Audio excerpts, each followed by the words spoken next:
I'd like to show you something. I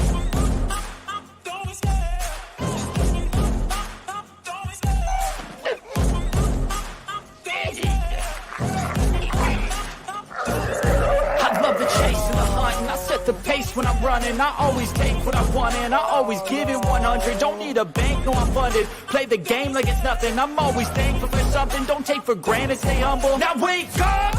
It's time to look at the enemy. Look in the mirror if he is no friend to me. It's not working out, maybe it's the chemistry. It's time to break up so I can make a better me. Better believe in your mind, 'cause it's everything.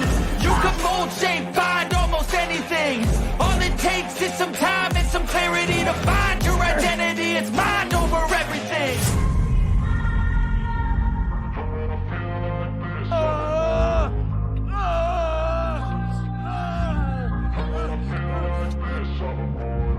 And when I feel like this, I'm immortal. When I feel like this, I'm immortal. When I feel like this, I'm immortal. When I feel like this, I'm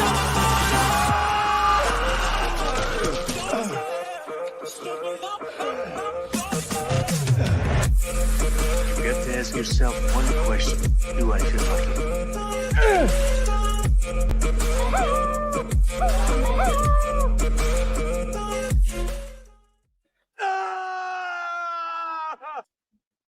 Woo! How are you all doing today? Thank you all for your patience.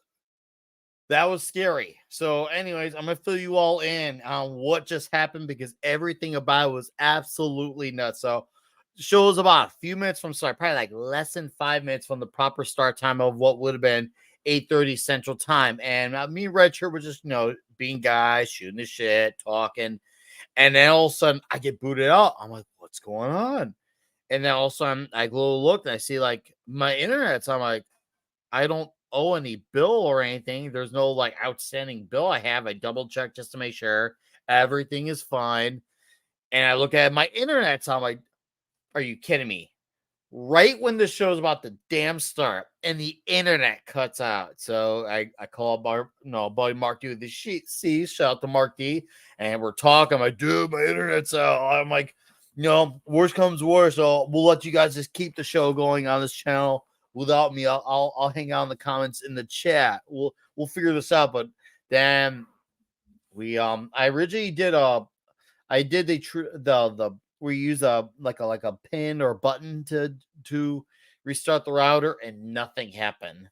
But then we went full restart, plug out everything, and then it restarted. But whew, man, what are the freaking odds? That shit happened right before the show almost started. I don't want to postpone on you guys. I mean, we would, if you guys were willing, we would have just kept it going. And yes, it is Xfinity Outdoor Gamer. Welcome to Toxic Tuesday, by the way, Outdoor Gamer. Thanks for being here. Yes, it was definitely what happened. That was just, I've lived in this place I'm currently living at for about 3 years, and I've only had the internet be down for a show I was supposed to do that I couldn't do when I was a supporting guest on the Shagsworth channel. It was about a year ago, maybe a year and a half, and that was the morning of. But I've never had it where it went out right before show going or even immediately after. So that was the first. But anyways, how are you all doing? Thank you for being here. And thank you once again for your exquisite patience. Let's acknowledge the gigantically huge crowd of faces. The whole lot of here. The Mod King, Eric K, Keely Chow, Davina Duckworth, the Gilded King, Vince Womack, Dave C. How's it going, Dave C? Fuck, Vince are full of shit. He said, pretty sure this will blow the F on me. Yeah, it's going to. And you're going to stick around for it and tell us 800 times why it bores you while still watching us. So, who's having fun now? What's up, Brian Barth? Jack Tarlad. Oh, look at who's here. The mighty Vulcan lives. How are you, sir? Hey, Vulcan, I'll reach out to me, dude, on Gilded. We got chat. DM me. All right, man? And let's see who's here. SFX314, Sabretooth Raptor, Putin's Cat. Hello.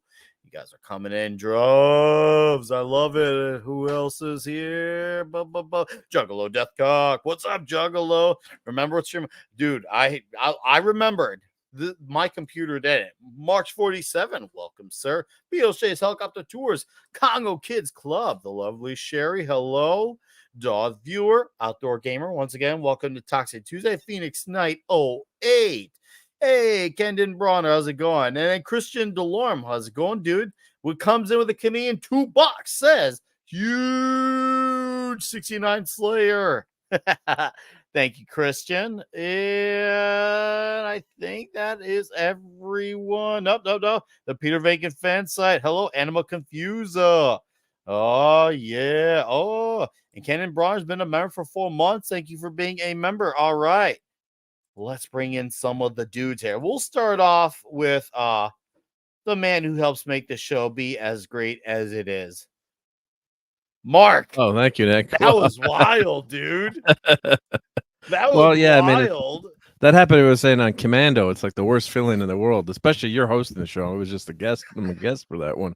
It's like, oh no, crap. And you don't want to be late for famous last word. You don't want to be that late with all these people waiting. So yeah, I'm glad you got your interwebs back, and glad you paid your AOL dial-up bill. So you got your internet back. Yeah, there's still people paying for AOL dial-up. I think that's AOL still makes money. Yeah, like people forget it's on their bill or yeah.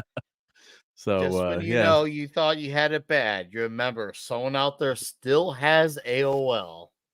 Someone I worked with was still paying for the AOL dial, but I get all these features with it. I'm like, it's free. It's free. You don't need the AOL dial-up. The email's free. But yeah, glad you're back. Glad you made it, and we'll have fun with this movie tonight. And yeah, do we? You should be drinking a lot of beer, but not Foster's beer, right? Because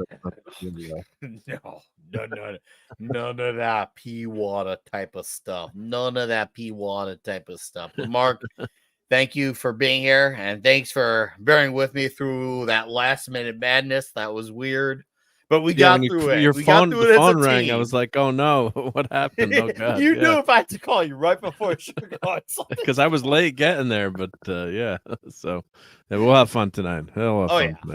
Tonight's gonna be great. All right, what's up, LDG? Welcome to the show, Thomas Schotter. He says, joining you all from down under. Nice. Awesome. I'm not near where they filmed Crocodile Dundee, but the Pretty Sally Roadhouse is not far away for those that know. That's fantastic. What's up, Emperor's NM? 6 Nations, 31 Kings, Claude Parrish. Yes, my web TV is still working. And then Christian, being a member for 5 months, I've shown off my membership, as you should.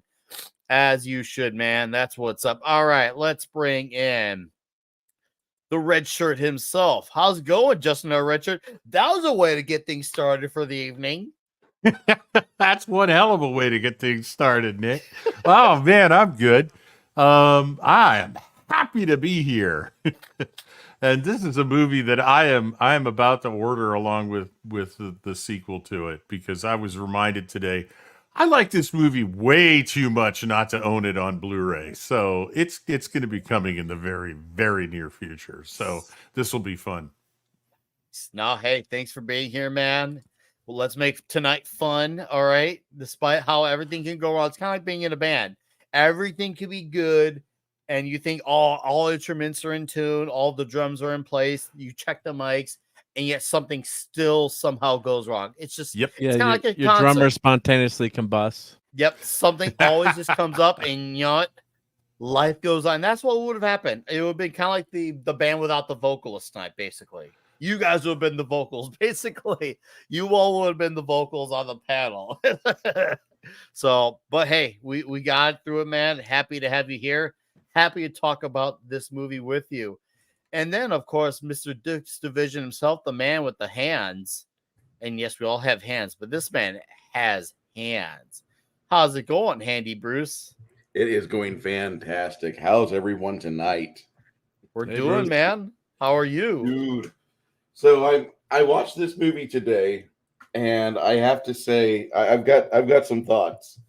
Oh. But watching the GIF of Linda Kozłowski while we're waiting for you don't say. Oh my God! This was Well, 9 Nick, minutes, everybody. we're saying that if Nick couldn't make the show, we would just shown this for an hour and a half and maybe For- gotten. Oh, we'd have 9 minutes. gotten 15,000 views. Yeah, this would have been like a great like alternative to all those Minecraft streams that do nothing. This is great. Just 3 hours of this. Okay, we're sold. It would have got me. I would have gotten super demonetized, but the super chats hopefully would have made up for it. Oh my God! If only you make 4 cents per 3 hours. Thanks, Google AdSense. Nah, Bruce, it's great to have you here, man. Let's have fun tonight. All right. Hey, what's up, Action Comp? Hey, my guy, student of God with the shadow avatar too. How you doing, man? Eric K for $2. I am here for the duration time. I'm so happy to have you here for the duration, sir. Eric, I'm thinking 2025. I go back to Vegas. We'll see. Just saying.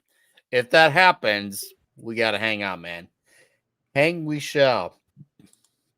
And then there's the Keto Simple One himself. Dustin, how are you, sir? I'm doing wonderful. Nick, Mark, Red Shirt, Bruce, all of you wonderful people in the chat. I'm excited. I didn't like missing last week, but I was not feeling great. So here we are. I had issues too, like coming into this, like my camera and my audio weren't working. I was like, had to go in and out. I'm like, ugh.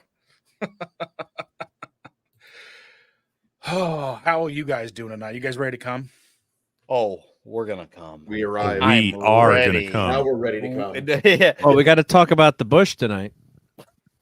My my emotional support orgasm, or wait, what is that? That Did you get teabag, stuck I in the love bush? it. I do appreciate a really good bush, and I'm glad they're making a comeback. I know probably some of you guys probably don't, but you know what? I was around. Well, I appreciate your honesty. We're allowed to have differences of opinions on things here. I've said it before, I'll say it again. I that's just what makes the world go around. We are not an echo chamber, even when it comes to things like Bush. We all have varying opinions might bite on you in Bush. there. What?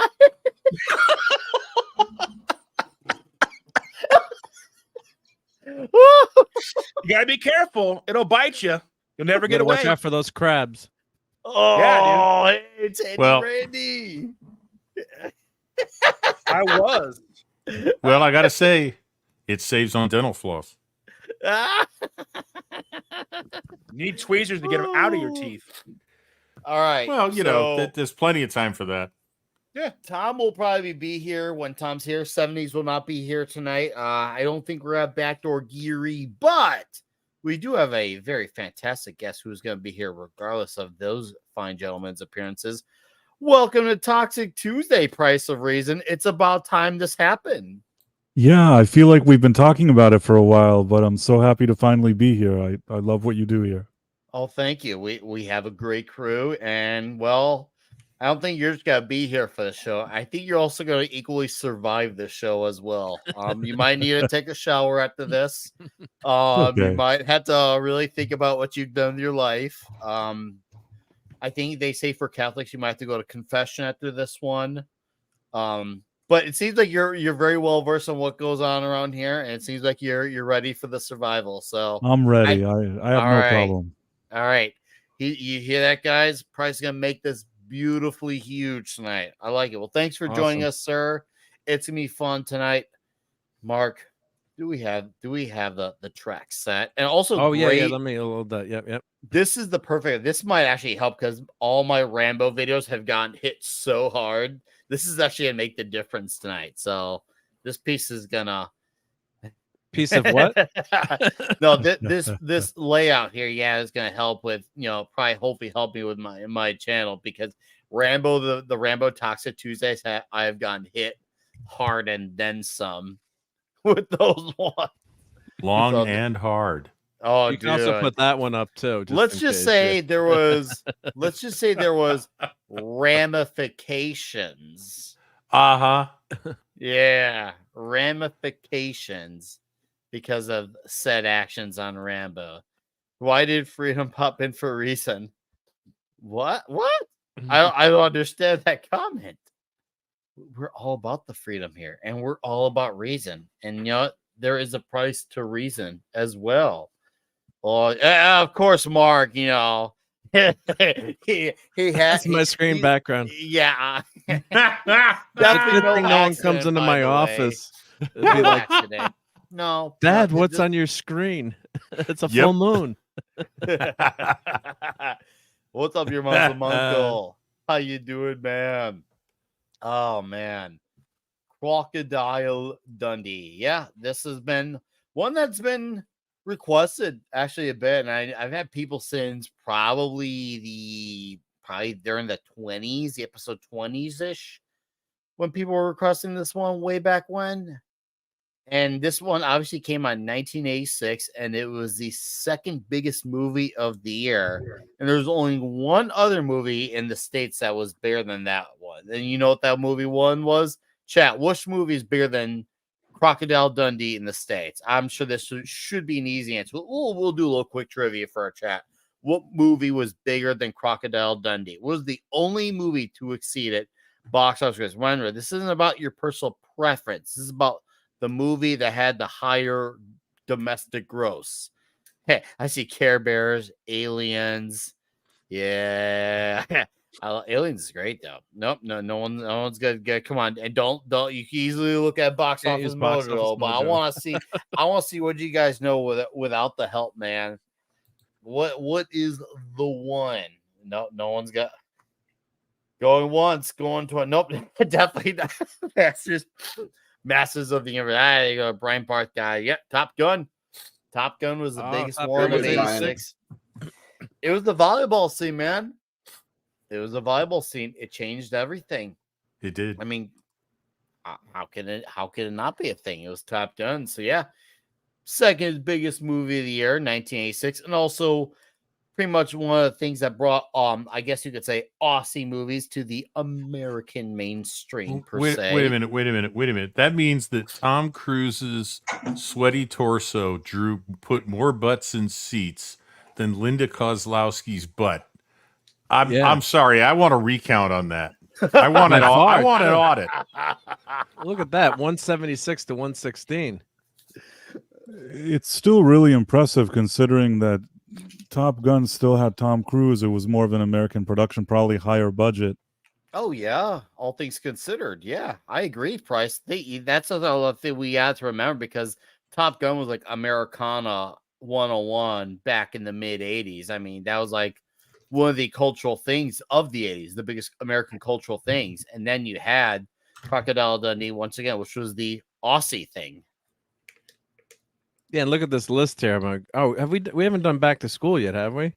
We have not done Back to School. We got to do that eventually. We still got to do Ferris Bueller's Day Off. Yeah, Ferris. Look at the year for movies. I mean, this is it's a good year. There's Cobra right there. Cobra. Yeah, number 15. So also we did Child. Top Gun was our 23rd or 24th episode of Toxic Tuesday, if I remember correctly. It was one of those 23rd, 24th episode. And Rocky 4 right there at number 24. We did that for Toxic Tuesday. Yep. Heartbreak Ridge, we did that one as well. So we've covered some 1986 ground pretty well here on Toxic Tuesday. Yeah. And this is we just should do by about years. last night just to make Mark work real hard. Yeah. Oh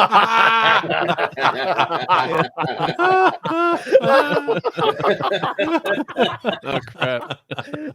Matt, we get a lot of views there. Yep. Yeah, and that will definitely that might actually give you a straight up strike. We'll have to go to like one thing Rumble gives you a to strike. It'll be that or Bachelor Party that does. Yeah. Which yes, Iron we Eagle. will do Bachelor Party this year. Chat. I know we were having a run. I think about a year and a half back. We were doing like a lot of the college movies at the time, and we had missed one or two, and Bachelor Party was one of them. We will definitely do Bachelor Party this year. We're so overdue for that raw deal. Yeah, raw deal. And look at this Song of the South. They re-released it in 1986. Yeah, the Delta Force we haven't yet to have done too. Yeah, Great movie. Young Blood. Where's Brian at? Don't start talking Not about the Rob uh, Liefeld Youngblood, by the way. The For wrestling movie. clarification, there was another Youngblood before Rob Liefeld. Oh no, that's the hockey movie. That's the hockey movie. Yeah. That's Oh, I know. we've talked about that with the 70s because he's a hockey fan too. So that's kind of toxic. Oh, One Crazy Summer.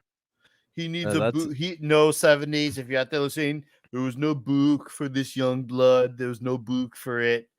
And look at Big Trouble Little China only Yeah. made 11 Well, this- million. This is by year, so if it was released, earlier, it's horrible not the whole. marketing. Well, Yeah. no, that is a movie. I can talk about this for about half an hour, but I'll make it quick. Big Trouble in Little China is like The Princess Bride, a movie the studio didn't know how to market. They had no idea what it was. I'm sure. And so the marketing was crap. The movie came out. Nobody had heard about it. It bombed in the theaters. And if you look at track home video sales of those movies, Yeah. they've gone off the charts, both of them. They're both cult classics now. And it's mainly because they didn't market them properly in the theater when they first released them. And they didn't have any butts and seats because nobody knew what the hell it was. They didn't even advertise it in my market. Where I was living in Central Illinois, we didn't know about that movie. No, because they didn't know what that movie was. They couldn't Princess decide Bride whether it was failed? a kung fu movie, a comedy, a romance, a horror movie. They were like, I don't know. It's my favorite movie for many reasons, but That's a good favorite. No, It's no a great argument movie. there. Yeah, it's a great movie, and it just it deserved better, and it's gotten better over the years because putting it on home video has saved it. And so you can watch it now, and it is worth going out and finding, no question. Princess Bride's the same way, even though I can't stand the director. I saw that one in the theater, Princess Bride. I didn't know it wasn't a hit. I thought it was a movie that people wanted to see. I don't know. It wasn't in the theaters. It didn't do well, and it's become.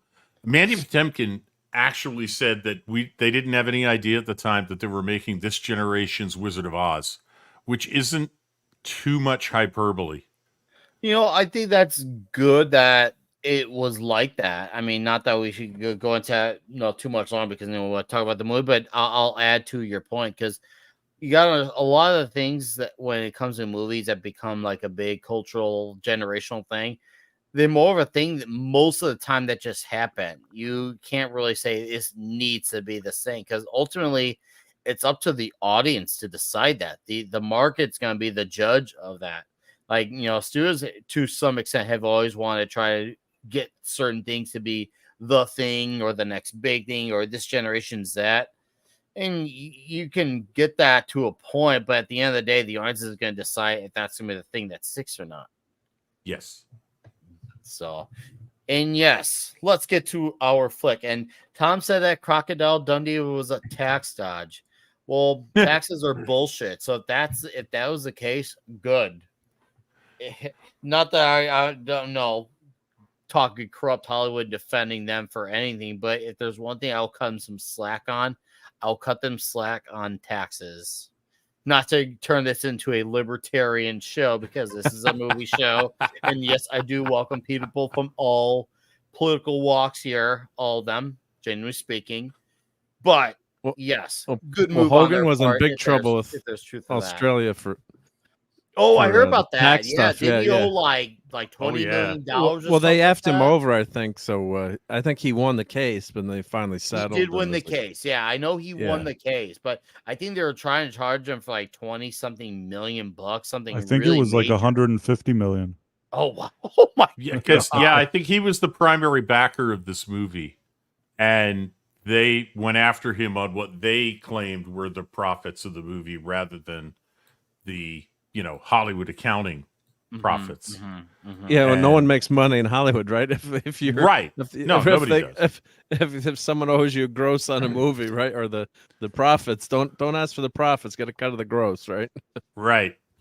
And I want to cover something Action Con mentions here. Yes, it was not only was it supposed to fail, but also 20th Century Fox was betting on it failing. Apparently, the executives saw this movie and apparently they couldn't get past 20 minutes of it, and they had no faith in this thing.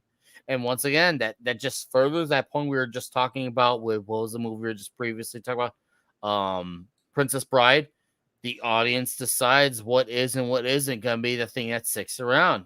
Hollywood was saying no, this is dead on arrival, and the audience is like, no, bitch, we like this movie, and not only are we gonna like it, we're gonna tell others that we like it, and then a lot of us we're gonna see it again, and shit, it worked once again. The second biggest movie in America that wasn't even an American film. That should tell you something. Just saying. Oi. Yeah, D. Bud Martin's right. This movie was basically the real life producers. It is. We got a great opening scene here at the bar with the dudes are acting like dudes. This is basically the Aussie version of a scene from Over the Top. This is like the outtake from Over the Top, but Australian version. The fact that he's got his big rubber crocodile in his hand, and then it's all being manly and badass. And she's like, "Why are these men acting like such savages?" She looks kind of like mortified, but she's the big city girl. This is like a culture shock for her. Yes. Well, it was what introduces her. She's kind of okay until that Bowie knife embeds itself in the bar, and she freaks out, jumps up, and moves away. Like, oh shit, this is getting weird. And then in comes Crocodile Dundee with an actual crocodile. Welcome to the show, Terry Scott. Haven't seen you around here before, but welcome. Hell yeah, man. Hey, I like seeing unrecognizable faces. And welcome, long time no see, Lisa. Lisa, the girl I adore. Yes. But right. I like he gives that crocodile right to him. And he's ready to make his move. He's like, oh, we got this light here. He knows right away he's got to make the moves. He knows that's confidence right there. Aussie man just goes for the hand. This is something that would have been, well, once again, something we like to say on this show a lot, been cancellation. The fact he just went for her like that without saying, can we or should we? He just went for it and just made the move and just did. Even though it's just a simple dance, it's totally harmless, but still, the fake microaggressions of the world say otherwise. Yes. This for me is all right. One for me. One for me, mate. It would have been like a diet type of cancel, not like a full on, like a diet type of cancel. If that makes any sense, it would have been like. But there's other things in here that would be full on cancel. There's things that are wild in this movie. Yes. There's one scene in this movie that is probably one of the most toxic scenes in all of movies. We all know what that scene is, but we gotta say that checking for the family jewels. Oh yeah. Oh yeah. And not once. Twice. It's like a gag. It is a gag. It is. And today, oh my goodness, people would be passing out in the theater. Got me reputation to think about. Huh? Well, not at the time, Dundee. At the time, you didn't have to think about that. Nowadays, you would have your reputation to think about. Dating in 2024. So have you ever been a dude? Right. How do you know shit for brains? Oh, dude, yeah. right then they're like, okay, this is the guy who's the big man on campus. You don't mess with this guy. You realize right off the bat, he's got personality. He's got an energy to him.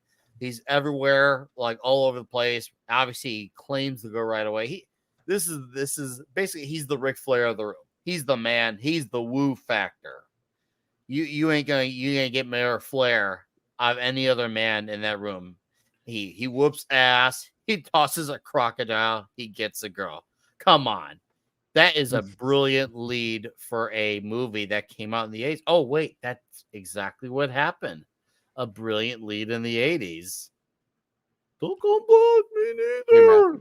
But somehow there's still something relevant about it today, because this lady is kind of like those type of annoying I don't know how to describe her, but there's annoying ladies today that are kind of act like her. A that she's busybody? all stuck up and whatever, and then she shows up here, and the fact that he's rugged kind of impresses her. I still think that that's relevant in a way. It is. I would It's completely go relevant. ahead, Red Shirt. It is. This movie is literally toxic masculinity wins.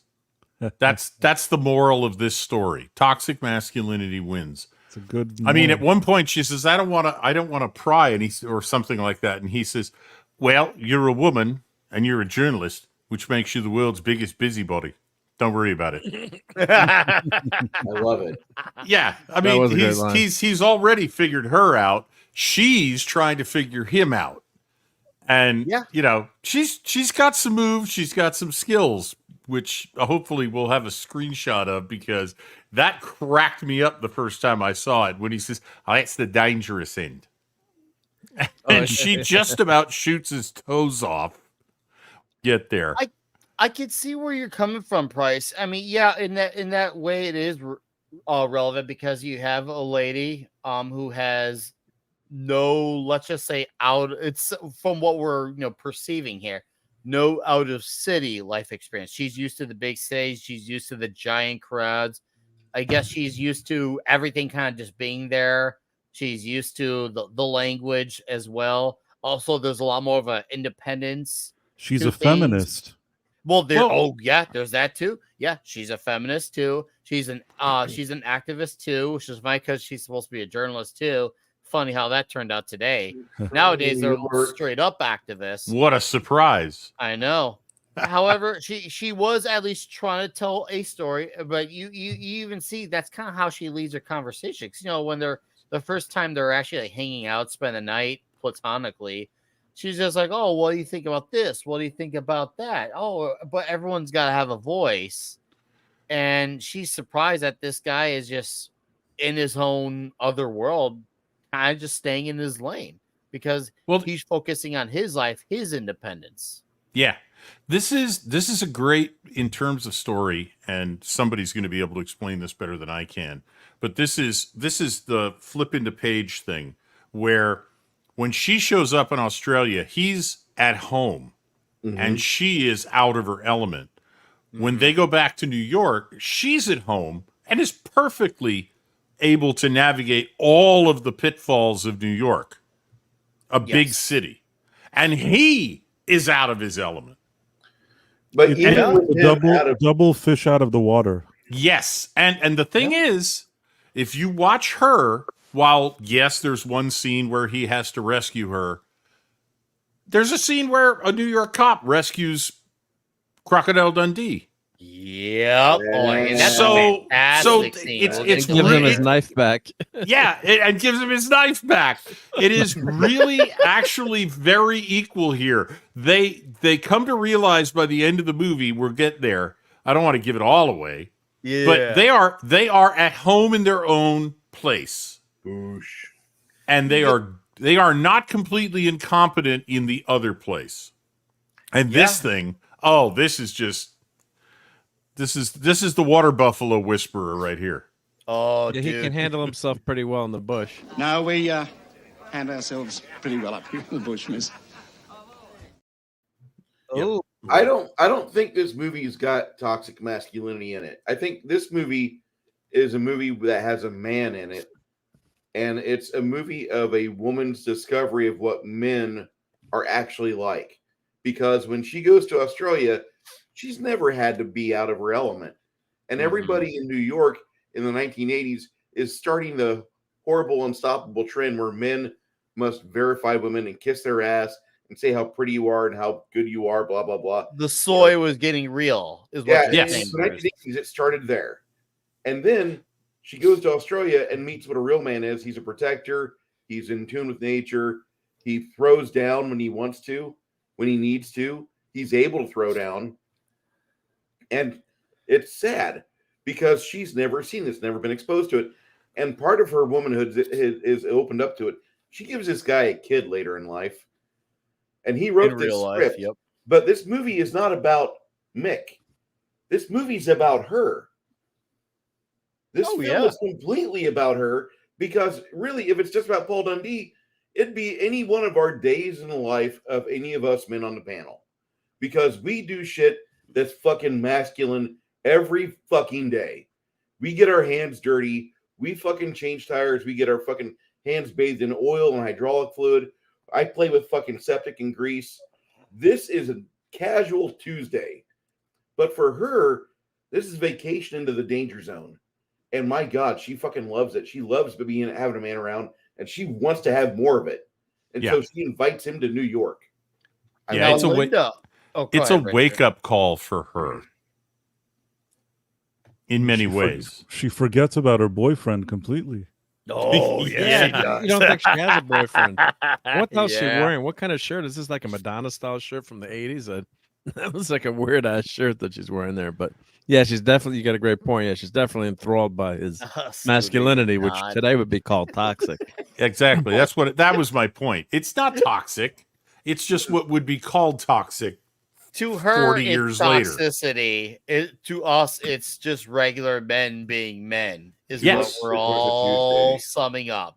And very, very importantly, yeah, no, of course, he has this world where he doesn't need other things to get by. Like, obviously, he'll welcome things, but if he needs to learn how to be a survival man, he can figure things out. Where she has the convenience of everything around the world around her. At basically the tip of her fingers. Yeah, you do definitely get that. I love it because the first half of this movie is half Australia, the second half is half New York City. And when they did the Australian part of the filming, she was actually the only American on set for those parts. Linda Kozlowski was, and I'm like, that. Imagine that. Now you're a actual stranger in a strange land. So I gotta give her credit from that. Because that is, imagine you're going to a country that is basically just unknown territory to you, and now here you are, and you're like, was this her first movie too, or no? It wasn't her first movie, but it was her first major role. No, so she was credited as introducing Linda Kozlowski. Yes.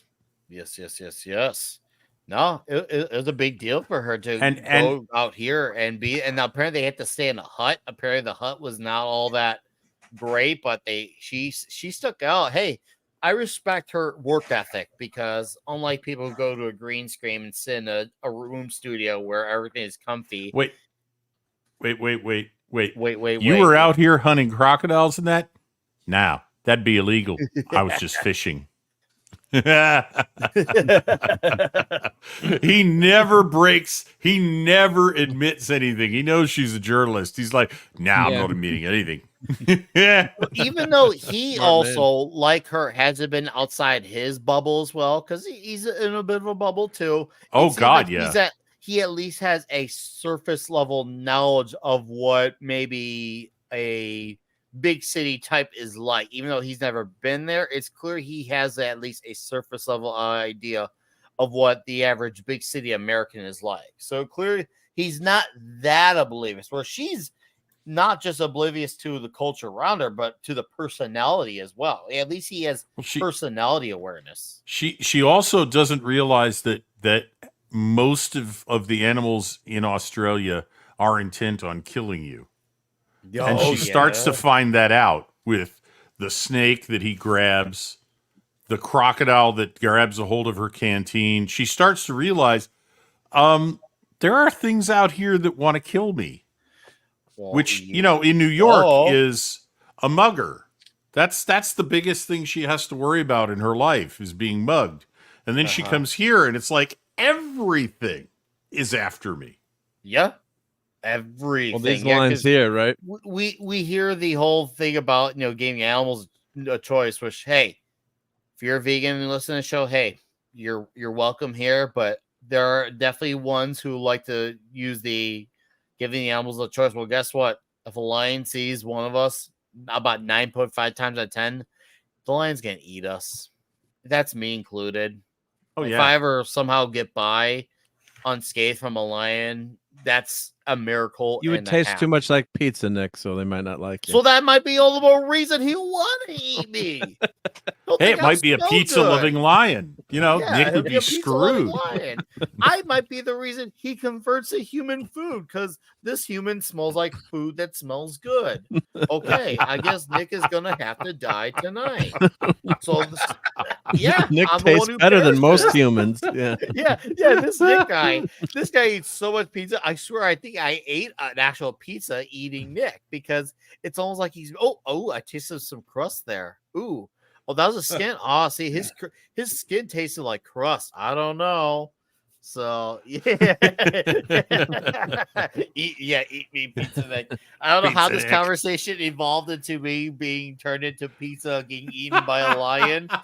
So you could all clip that one, monetize it, whatever for all you, because yes, this show, yes, it is demonetized. By the way, we got there, guys. So Yes, All we did it. right. Alrighty. I'll get It's an not audience Toxic cheer soon. Tuesday if we're monetized. But yeah, it's really not Toxic Tuesday. Keep So your all 4 I want cents, to say Google is AdSense. to our chat, thank you for helping us get there. We are 100% demonetized. Thank you very much. So we can keep that as our background now. There we go. But I wanted to So- show this line here because I was a teenager in the '80s, and the anti-nuke movement, that was the biggest thing going. The nuclear freeze, and they had a thing where you held hands across America, and it turned out most of this stuff was paid for by the Soviet Union at the time. They were big backers of all these Yes. things. Once the Soviet Union fell, it turned out that they were helping to fund it, which was smart on their part. But a lot of people were duped by it, and people had good intentions too. But they wanted us to disarm. So that was a huge thing. Was the nukes, and of course Save the Whales. And of course '86, that was Star Trek 4: The Voyage Home. Save the Whales. It's not much different than what we have today. It's just sort of a different. It's a different version of it, but it's the same dumb crap. And a different temperament as well. Yes. Yes. There, people would just talk about it, and other people would just kind of roll their eyes. Whereas today, people want you to actually take it seriously. I got a trivia point that's perfect for this, because you just see a moment of it in this clip where when he sees her drop the skirt, he blows air out of his mouth and his cheeks swell open, and the sound I'm hearing is a British sound. 70s rock fan could help us with this. Fwa. Like on a boner. Oh, Like, what do I do? wow. And you know what that word is in Italian? Countach. Kundash? The Lamborghini Countach was named after her ass. Basically, yeah.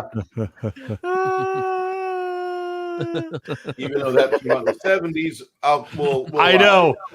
They were prescient. They could see into the future. They were like, Linda Kozlowski's going to take a skirt off, and we're going to name a car after every man's reaction to that. And we're going to make the Countach.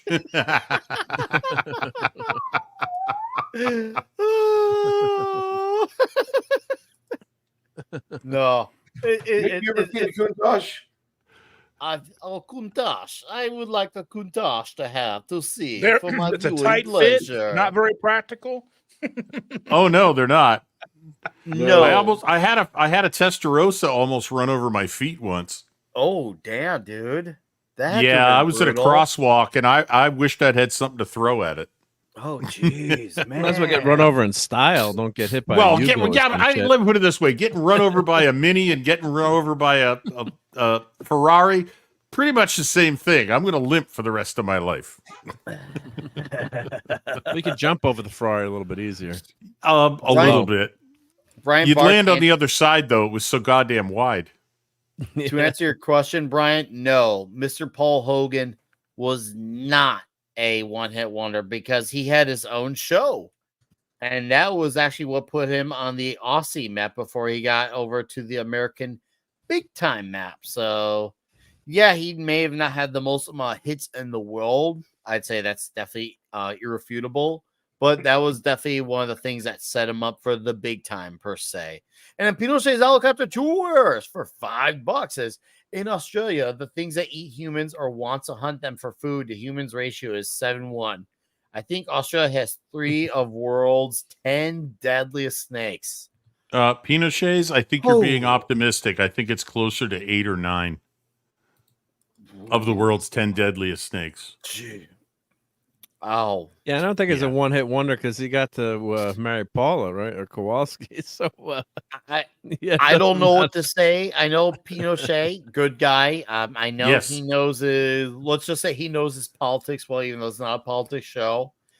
I would imagine a guy like him at least has to have at least a casual sense of Well, I think he's right. geographical information. You probably don't want to wander around in the bush without protection. No. Well, okay, yeah, but you have different bush you prefer to wander around, right? Rim shot, maestro, please. Oh my God, the cock. Thank you, Mr. Bond. You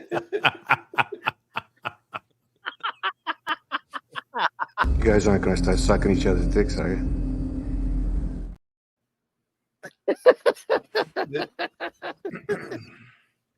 Yep. Thank you, Putin's cat. That's right. It went for a long time, man. A long time. It was a long running show. Oh no. Hollywood didn't know what to do with him. I could see that. He was in a few really low budget films, like what was it, After an Angel or something like that in 1990.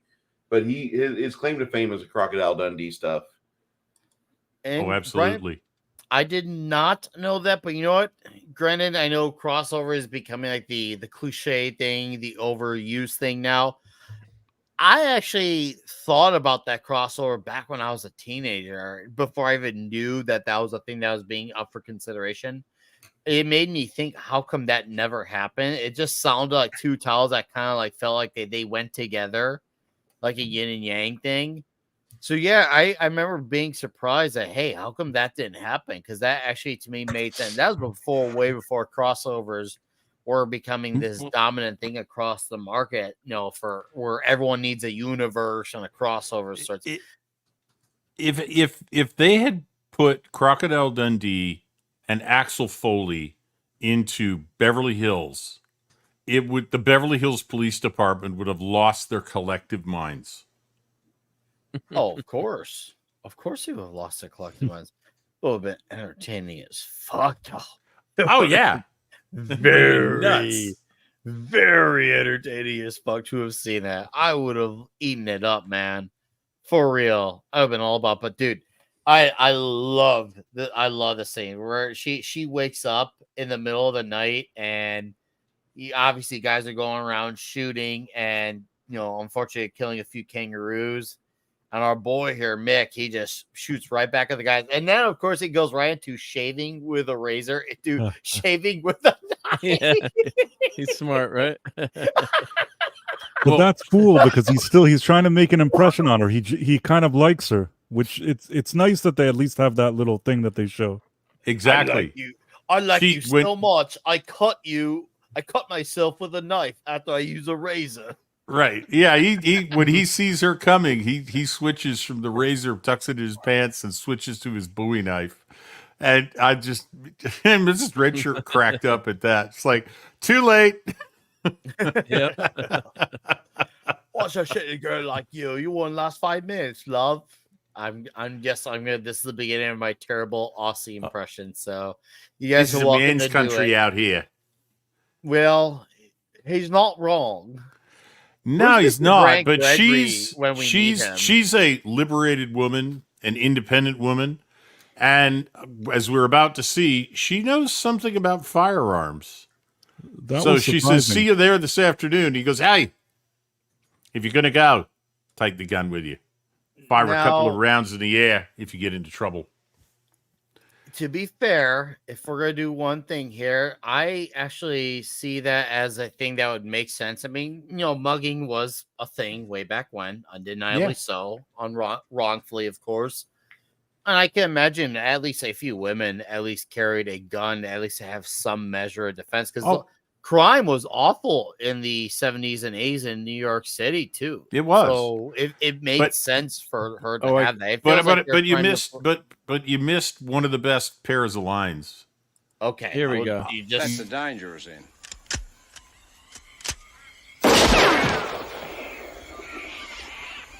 So it is. And that's her first. You know what? To hell with you. I'm not completely useless. And he looks at her like, I guess you're not, because you missed my foot. Well, she's able to survive in another jungle in New York City, right? Exactly. That was my point. But she's not completely helpless here. She's she is naive here, but she's not helpless, and that's different. Oh, here we go. This buttered a lot of parsnips. And my this is keyboard where a fro- lot Nick, of my men, computer froze. My computer froze. went to puberty on this day when they first Sorry, saw my this. computer froze. Oh, I can't. It's not moving. The slideshow stopped. It's oh, what you're happened. telling me Broken. you're having the same problems that I had. Yes. Yeah, I hate it when that happens. Oh, it's horrible. So we'll just have to carry on with just this slide for the rest of the show. Yep. What a shame. That You know would what be terrible. You know what I liked about this Were you trying to be actress? Vince McMahon right there? Who was I? Yeah, that would be terrible. I feel like she's Yeah. pretty natural. I mean, she doesn't seem like she has 70 million surgeries or something. I don't know if back then they had as many surgeries. It just seems like this is how she looks, the actress. It was. She had her surgeries much later. Right. That's later when they try to maintain. But this at this point, I think she looked like this, and I kind of like how she looks, especially yeah. here, especially I in this got- shot. I gotta I give would follow her anywhere. I gotta give it to Tyrannus Cygnus here because no, he's the name Anus and his name Tyrannus, but he has an avatar Master Roshi who is the embodiment of a pervert in Dragon Ball Z. So all I say between your avatar and your name, and I'm sure it's not pronounced that way. I'm just saying because it fits in context of the photo, but well done, Tyrannus. Well done. Thank you, T.B. Burton. You're a Princeton scholar of a man. Dustin, don't forget you're on mute, sir. What? No, I think he's working on things. I think he's working on things. If he's working on something, that's one thing. But if I see his mustache and beard moving, he's on mute. Yes, no, I think that is. There we go. Like Tomasin.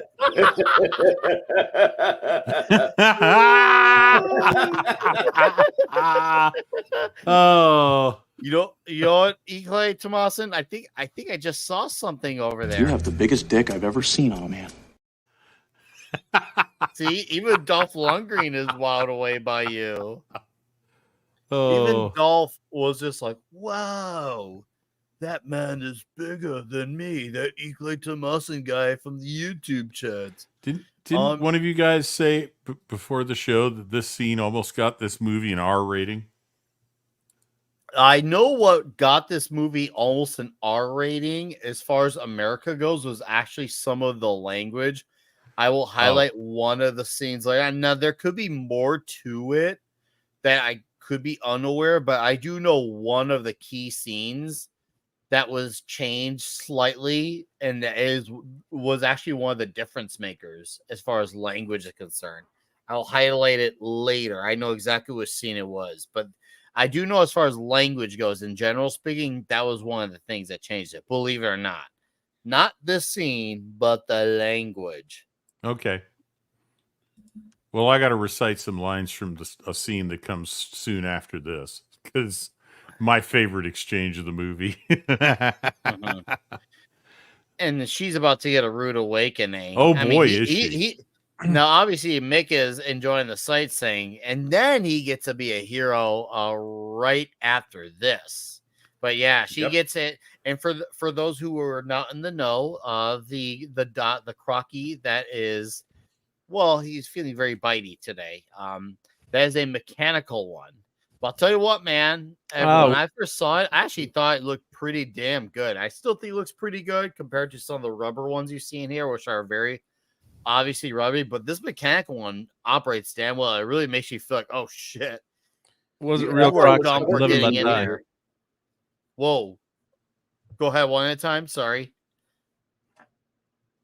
Well, I was just gonna say it wasn't the real Crocs and Live and Let Die when they paid that stuntman. What was it, $100,000 or $1 million, whatever they paid him to run across the real Crocs, right? But it does look pretty good. I agree, Nick. Yeah.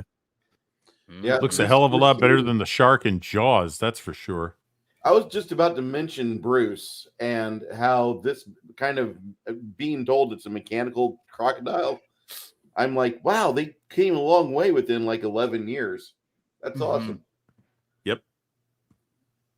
Yeah, no, it looks damn good here, and it was a perfect moment. And he stabbed that shitbag right in the eye. She looks genuinely like mortified. Like, yeah, she feels sold on her being terrified, and that's once again, she's used to the humans of people trying to go after her, not a freaking giant crocodile that could probably just kind of offer like that. No, within a second. That is that much more terrifying to her because that's also it's foreign territory for her.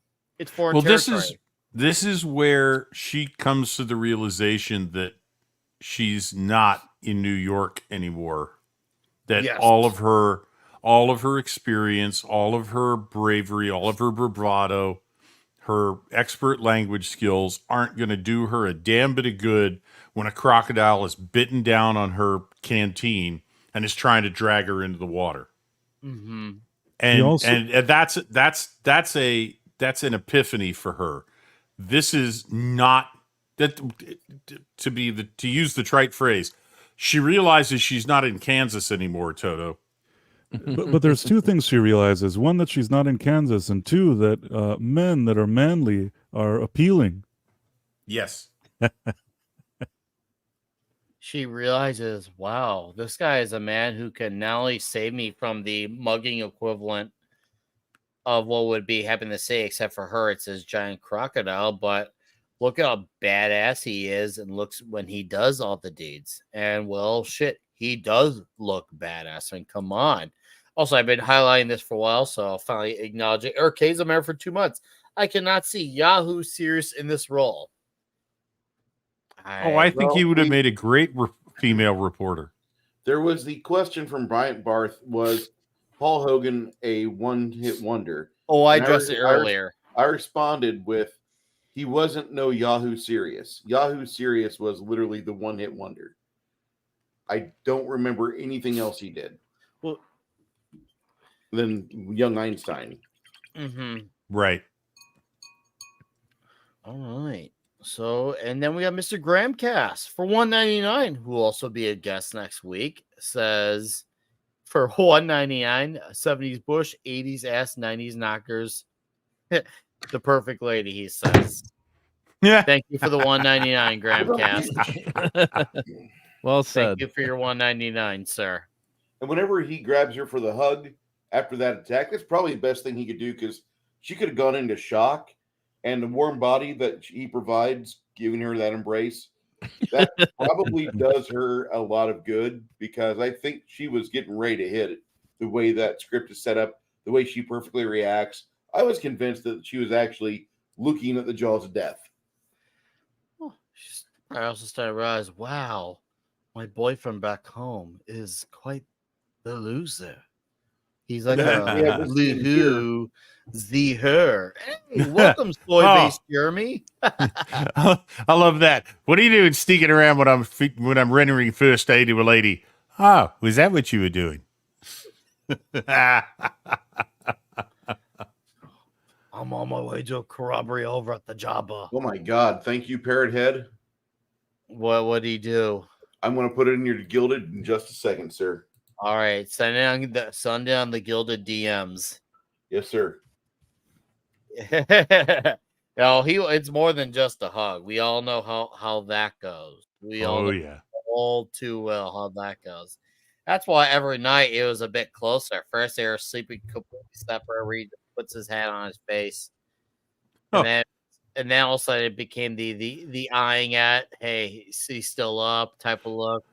It was all normalizing her situations. Basically, she was slowly adapting her way towards the Aussie man per se. And you know what? He was adjusting his sensibility towards her. Oh, she hates the bush. Oh, really? Oh. Well, yeah. There was a gag. There was a gag in here before this when Nev first shows up. And she brings up her camera. He says, "Oh, you can't take my picture." She says, "Oh, you believe it'll steal your spirit?" He says, "No, you've got lens cover on." That was hilarious. I mean, it is the assumption, oh, you're a primitive person who believes that a picture will steal your spirit. And he goes, nah, you've got the lens cap on. Yeah, seriously. I remember when, because I was not alive in this make so when I first saw it, I think it was on VHS, if not early DVD. I don't remember the accurate timeline, but I remember instantly rewinding just to see that. And then surely enough, it was, because it's one of those that you don't notice it until they mention the movie type of things. Right. You're not expecting it to be there. You're expecting his response to be because of his whole culture, I guess you could say. Yeah, his culture. That's what we all would expect. That's the answer we're expecting, not the other answer, which makes it that much better. It's because that was there. Reminds me of the Dumb and Dumber scene with the he must work out. That scene. You're thinking of one thing, but but you get another thing. Yes, this is how you subvert expectations. Exactly. You, this is the good way of subverting expectations and turning it into humor. You set up a situation the audience expects to go one way, and you make it go a different way, and they laugh at it. Yeah.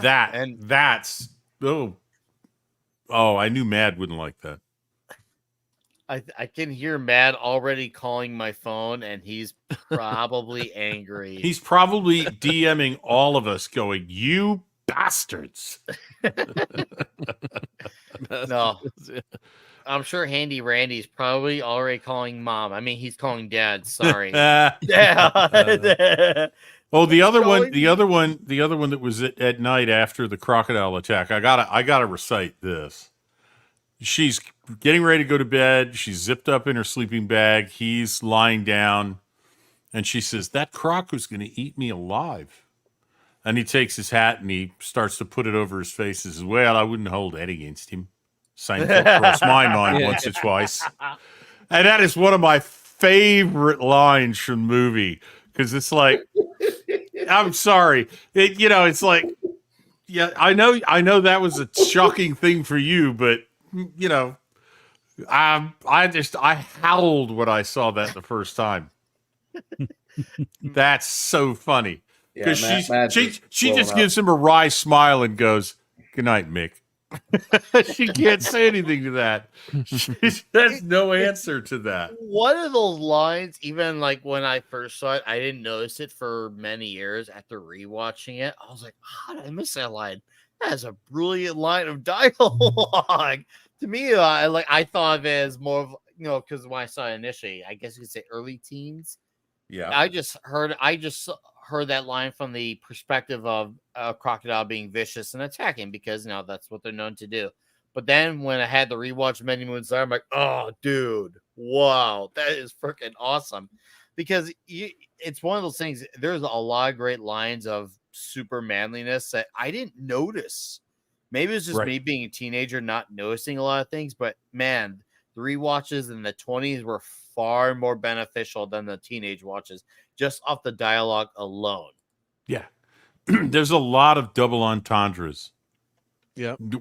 Sentences that mean to I don't know if I have to explain it. I shouldn't have to, but he's saying, "Yeah, I've thought of that." And you're like, "Yeah, but he's not talking about actually eating her alive. He's talking about something else." Right.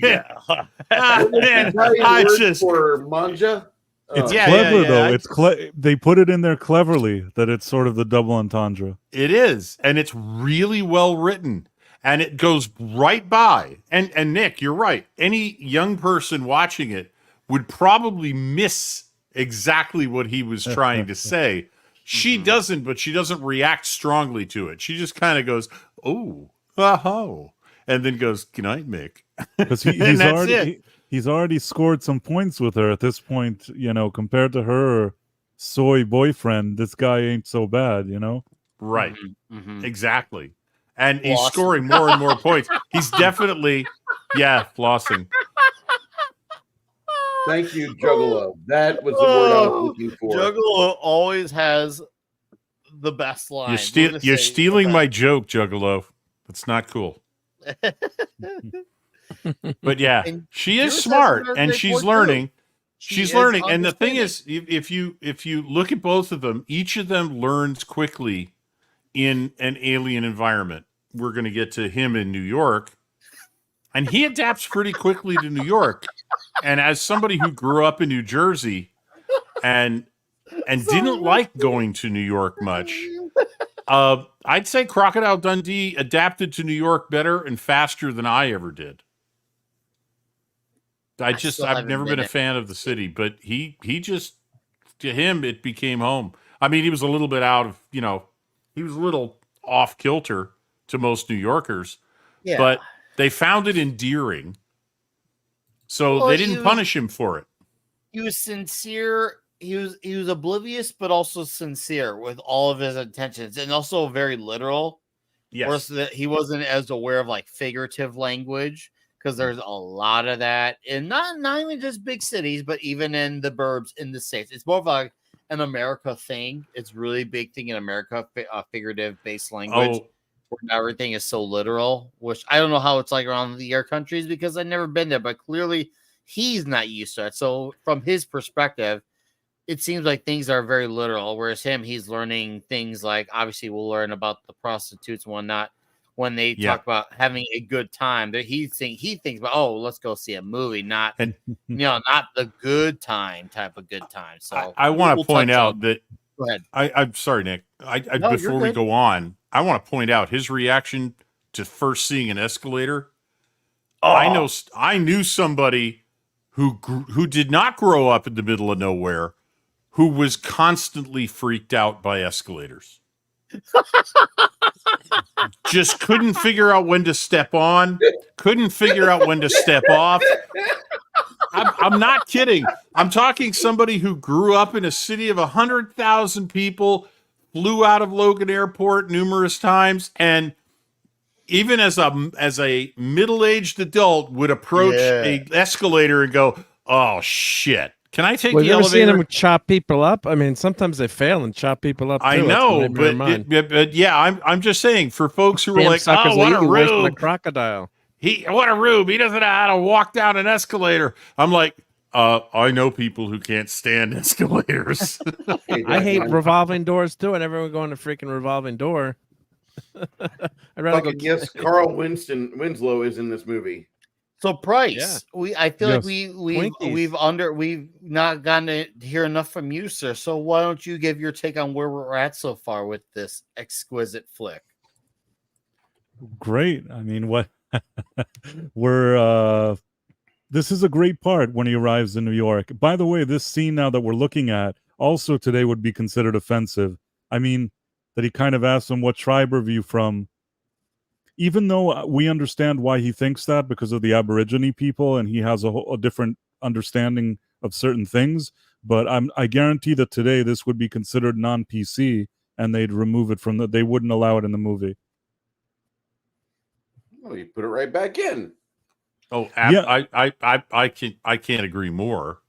And even the limo driver's a little put out. Like, what are you talking about, man? I'm from here, right? Not a tribe, but this is a setup, right? Later. I mean, there's a setup payoff coming. There's sure, a payoff coming for this setup, which I love because I now notice these things because I listen to smart people like Critical Drinker. There is a setup and payoff, but the thing is that I think that even though this is done very nicely, that I think that they show that the Carl Winslow guy sort of is looking at him because he thinks that he's a weirdo, but he sort of gets that he's from somewhere else, so he's not taking it personally. And at the end, he understands the authenticity of Mick and he kind of befriends him, which is cool. Yes. But even so, today, I promise you that there would be like a bunch of people whining if such a scene appeared in a movie. Oh, I'm not arguing with you on that point. They would be. I'm saying from a movie making point of view, it's a good setup for a later piece of dialogue, but you're right. It would be cut out. And then when we got the later piece of dialogue, it wouldn't make any sense. Because they'd leave the latter part in. They'd take this part out. And Nick, you were asking for my thoughts. Rewatching it, I didn't remember how really half the movie they're in Australia and half in New York. I always kind of think of him in New York, and in my mind, I forget how much they actually spend time building the whole story and the way it is in Australia. And I think it's cool that they were able to almost create two different fish out of water movies in one movie that are so different. Because in Australia, it's one completely different thing that they're in this natural setting, and then New York, and just even as a concept, as an idea for a movie, regardless of the characters, I really think it works. I gotta say, I've only ever seen a bidet once in my life, when I went to Spain at the age of 14, and I never understood what the hell it was supposed to do. I just couldn't fathom why you had this sit down water fountain, and Yeah. he figured it out a hell of a lot faster than I did. And I got to give him credit for that, because when I was in Spain, I was like, what in the hell am I supposed to do with this thing? Well, it's a water fountain. I still am not a big fan of this thing. I'm sharing some personal information here, but I've never used one because it looks weird to me. Well, I got a little fun fact about the bidet here. Besides, he said, for washing your backside, right? That was a perfect line. Yes. Yeah. It's for washing your backside, right? He said it from like the 10th floor out in the open in public New York City, just so shamelessly. Yep. And she just gives him a thumbs up and gets in the limo. She's so like, awesome. oh, you really just said that on public to me. She had that on DC, like, yeah, you just gotta nod and agree type of face. Okay, yeah. So the bidet was actually installed in this hotel room for the filming of this movie. That was not there. They added it for this movie, and they took it right out after the movie was done being filmed at this hotel. Well, I remember we were visiting family and friends in Switzerland, and we were on like a long drive, and we got to my dad's friend's house, and I speak a little teeny bit of French, but they only had one bathroom, so like I went to the upstairs bathroom, and then the son was like waving, like no. I'm like, what? And I got in there. I'm like, Dad, why is there a water fountain in the bathroom? Like, what the hell is this? I had the common sense not to use it, but like, I'm like, what the hell is going on in here? What the fuck is this? It's very European. It's very European. Yeah. They love it for some reason, and I've never understood why. I don't get the appeal of it, but I don't know. But they don't shower as much as we do, right? Well, here's a personal note. In Spain, if you didn't use the bidet, you got crepe paper. You know the kind of stuff with the crinkles in it? Crepe paper. Like the kind of stuff with the crinkles in it that you string up for parties.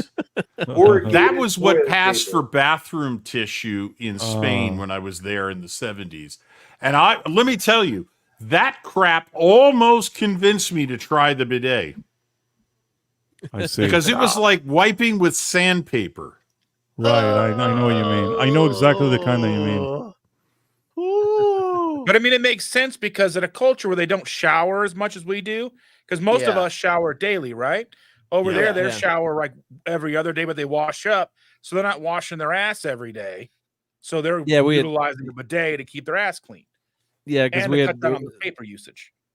Yeah, we had one of our friends, family friends that moved back to Switzerland, and they kind of were Americanized from, living here for like about 10 years. And one of them became a school teacher, and they said, Mrs. So-and-so, why do you change your clothes every day? Because you would wear like the same shirt or the same clothes like multiple days.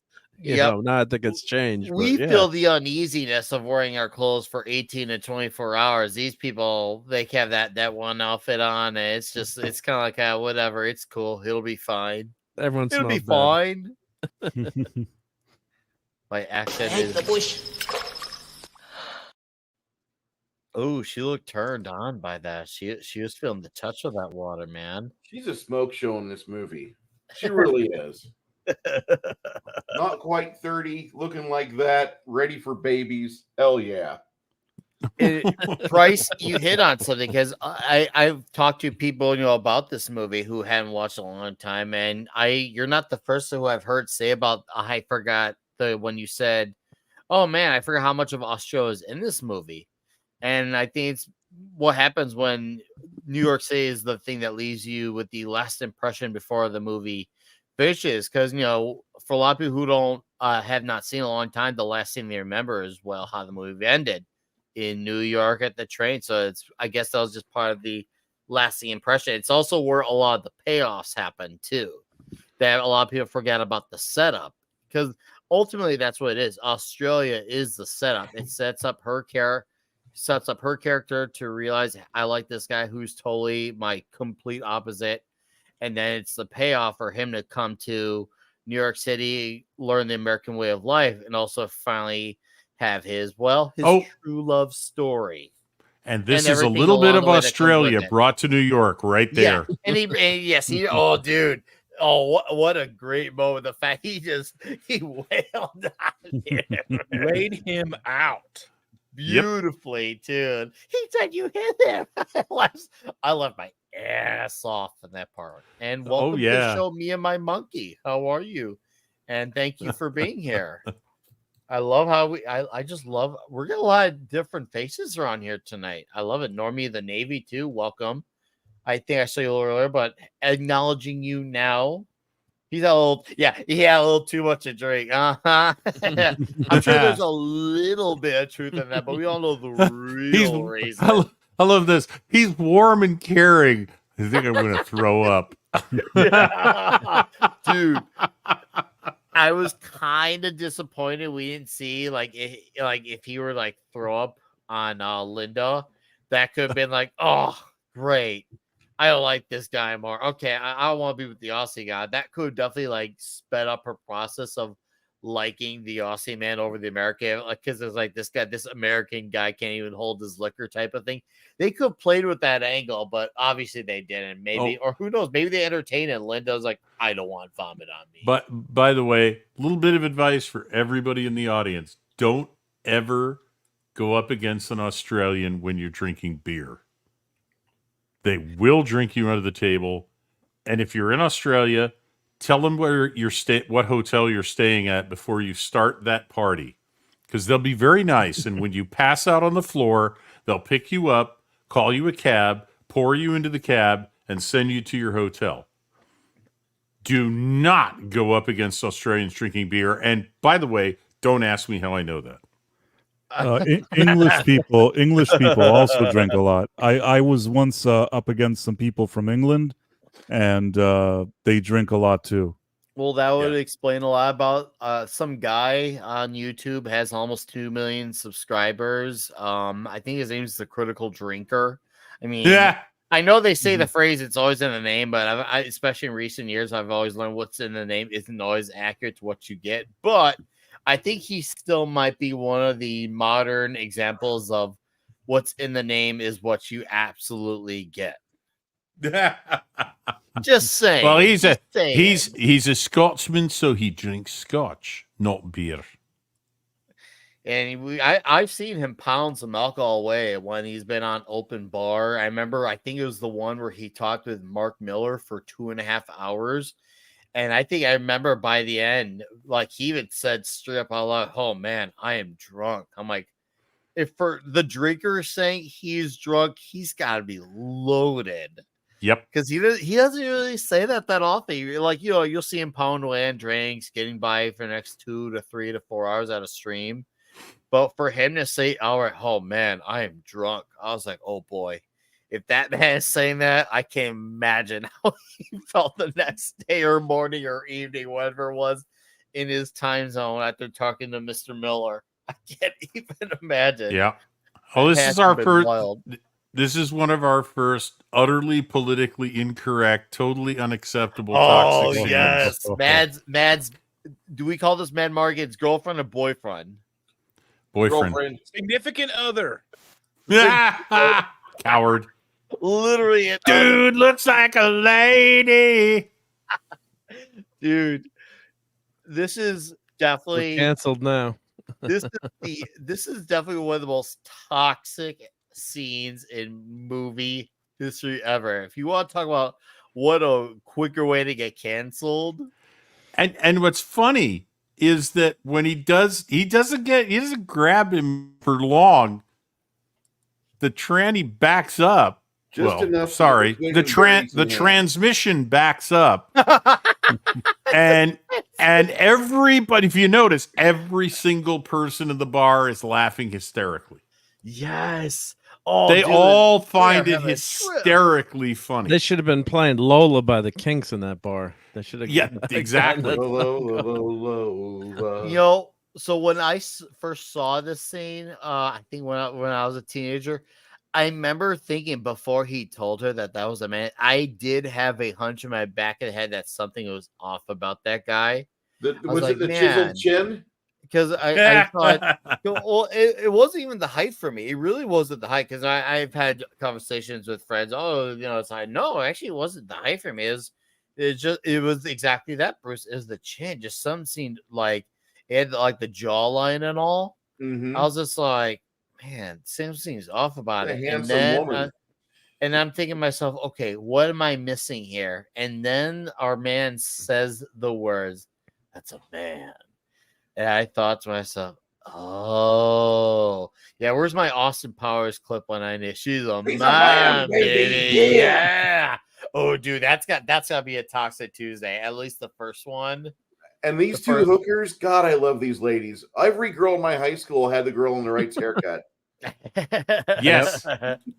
And she had a career playing small parts of basically women who had to play a memorable but small character. She never got a leading role, but she made a career out of being the woman that got called when you needed somebody to deliver a really weird or uncomfortable line. Grab a handful. Yeah. And of course, their manager, I'll say here, shows up. Yes. And he lasts about 3 seconds.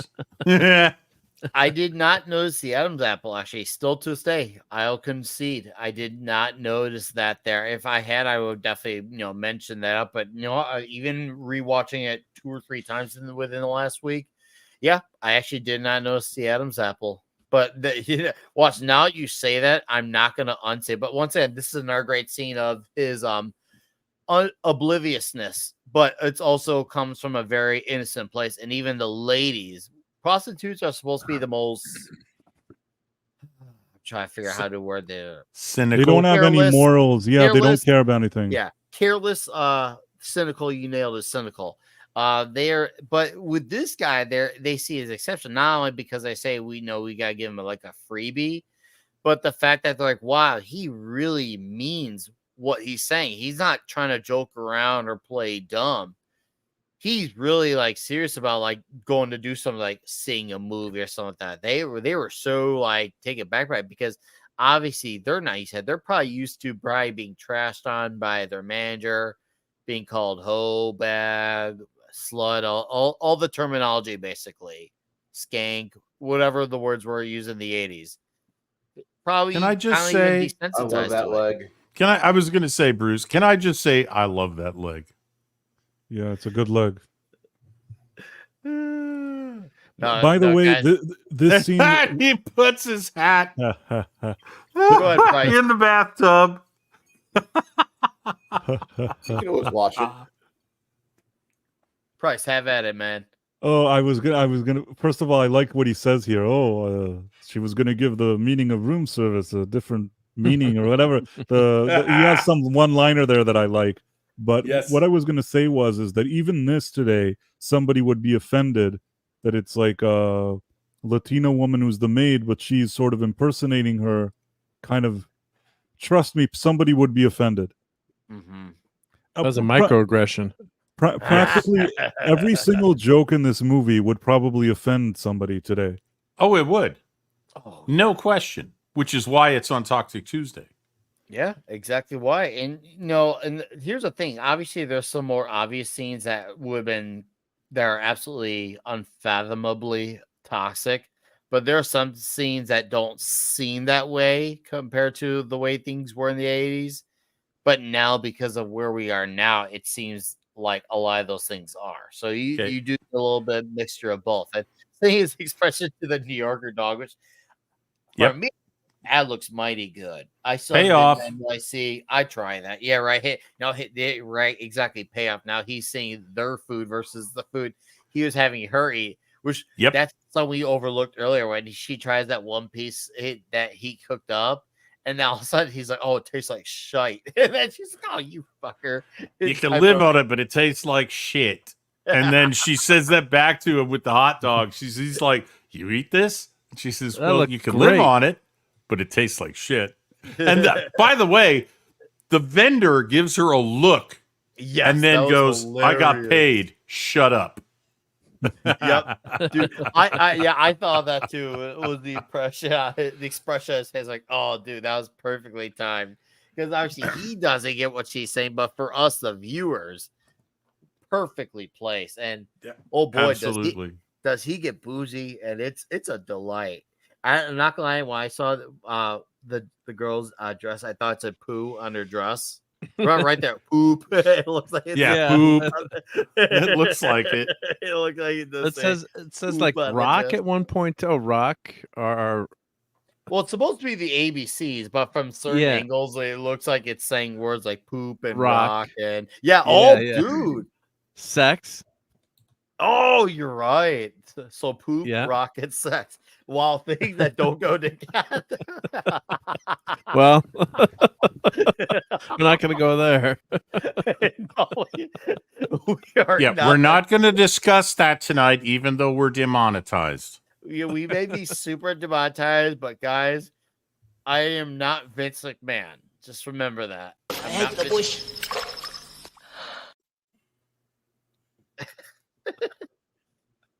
I do have, I don't want to say I have standards because that's not true. I don't, but we're not doing that. But we will, however, come off. There's no sense in going off half cocked. Well, that's a standard. Well, he says there's no sense in it though. So there's no standard there. So he's there's no sense in going off half cocked. Yeah, he's just like, fuck this shit. We're going. Well, you get the cock or you don't get it. So whether it's half or all, you take what you can get. This is a take it or leave it situation. And can I just say that she rivals the lady in red from The Matrix in this dress? Yes. Oh my God! God, from The Matrix, refresh my memory. When Morpheus is taking Neo walking down the sidewalk, and a beautiful woman in a red dress walks past him, and he says, "Turn around," and it's an agent pointing a gun at him. The lady in red is turned into an agent, and the mouse, the guy, the one with the goofy hat on, says, "I wrote her. If you like, I can arrange a private meeting." I gotta rewatch it. I can't believe I'm saying it, but no. Before we'll touch back on the scene, but I can't believe I'm saying this, and I say this as a big fan of the first movie. I can't believe I don't remember. It's a very brief encounter, and she's known as the Lady in Red. That's what the programmer on the hovercraft calls her. The lady. How'd you like the Lady in Red? He asks him. Mm-hmm. I'm just gonna say, watch it again. Look for the Lady in Red when Neo's undergoing his training with Morpheus. She's in it for 6 seconds. Yeah, it's about all it is. Maybe once I see it, I'll be like, oh, I remember now. Right. And all I can say is that as good as the Lady in Red looked, she looks better in that red dress. Oh my God. Dude, you're talking about me on Toxic Tuesday. That time, I heard you coming. Like, I don't know if it's gay unless you make eye contact while there's the blowjob. Blowjob's not that gay. I'm just gonna show up all these clips while I have that headline. Where's Gerry when we need him? Man, where is Gary's Backdoor finishing my Gary? fucking comic book. Yeah, he's probably out there. No, and that's true. He is out there promoting his comic book, which guys, I'm gonna, because Gary's a good dude like that, Vindicated. I do want to promote that because Gary's been Yeah. busting tail trying to get that shit promoted. Guys, our boy Gerry has a comic that he's working on called Vindicated Inc. And I think he even has a digital for those who need digital or can only afford digital. Yes, he does have digital. This is a military-based comic. Please save your tabs. Right-click your tab for this. At least look into this comic for a friend Gerry. Gerry does have comic book experience, and he has a great artist with him as well. Check out Vindicated Inc. He's even got several pages considered for viewing, so please do check that out. Thank you. I saw a comment here. Where is Keely Chow says, speaking of women in red, I'm not thinking about chicks at elbows. Max Guevara from Dark Angel. Hold on, are you talking Dark Angel the band? Or are you talking the series? I never watched. Sorry, when I think of Dark Angel, I think the band, and I forget that there's a show. That's the metalhead in me speaking. Man, that's what happens when you're a metal guy. You forget that there's a show because you think of the band first. Because I was only a bit of a huge fan of the band Dark Angel. So now I have to say the word band with Dark Angel around here. I love, dude. Once again, this I was dying. Once again, the Oblivious is he's trying to basically just help a brother out. That's all he's trying to do. Just being nice. He's being once again genuinely nice. And he's like, hey, just put your face to the ball, keep sniffing. And she's like, you know what drugs are? He just wasted $200 of his drugs. That is the funniest cocaine gag I've seen, other than probably the only funny thing I've seen in a Woody Allen movie, where somebody brings out an enormous container like a pill box of solid cocaine and is cutting it for everybody, and Woody Allen sneezes directly into the pill box and creates this enormous cloud of cocaine in Annie Hall. This is the second best cocaine joke I've ever seen in a movie. It's wonderful. It is good. I like how our man here is not wearing a towel to cover the genitalia, but he's also still wearing his boots. That's such a handy randy thing to do. Yes. He would cover the junk, but still wear the boots. Towels, boots, and hat. He's still, that. He can't be barefoot at all. He has to still keep the boots on. He can be in the shower. You know what? We never saw his feet. We did. We did. Did we? When he was tracking behind her before she encountered the crocodile, he was barefoot. Yeah, you're right. He was barefoot. He was tiptoeing. All right. Well, who cares? Because we got one of the greatest knife off scenes ever. That's not even a knife off. Thanks for the clarification, Phoenix Knight. Is that kind of Michael Jackson video? He was in Thriller. Yes. This is what makes the movie. Besides, tell me you got the clip, Mark. There's no way you missed this. Did you? He's got a knife. That's not a knife. That's a knife. Oh man! Did we already have the scene where he's talking to the guy while inside the limo that first day? We already got that. That was Paul Grieco he's talking to. Or this? Imagine 7 million people all wanting to live together. Yeah, New York must be the friendliest place on earth. Yeah, right after that scene. Yeah, from Die Hard. He's the.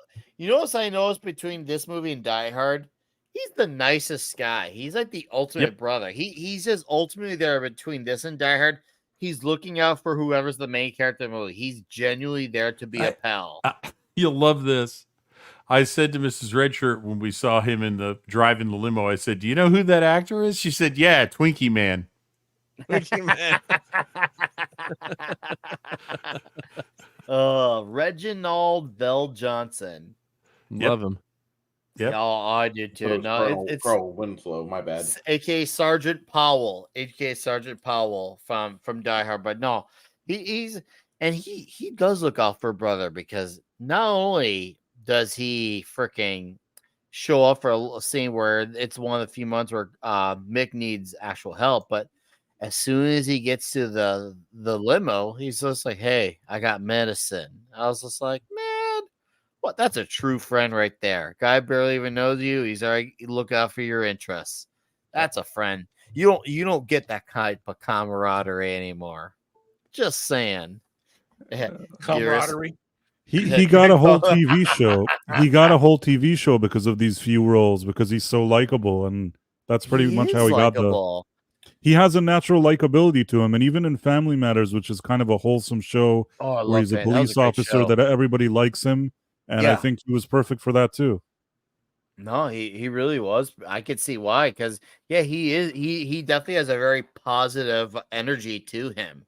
He feels like that guy you definitely would hang out with on the weekends, like in the context of the show or the movie. He's like, yeah, he's a good guy.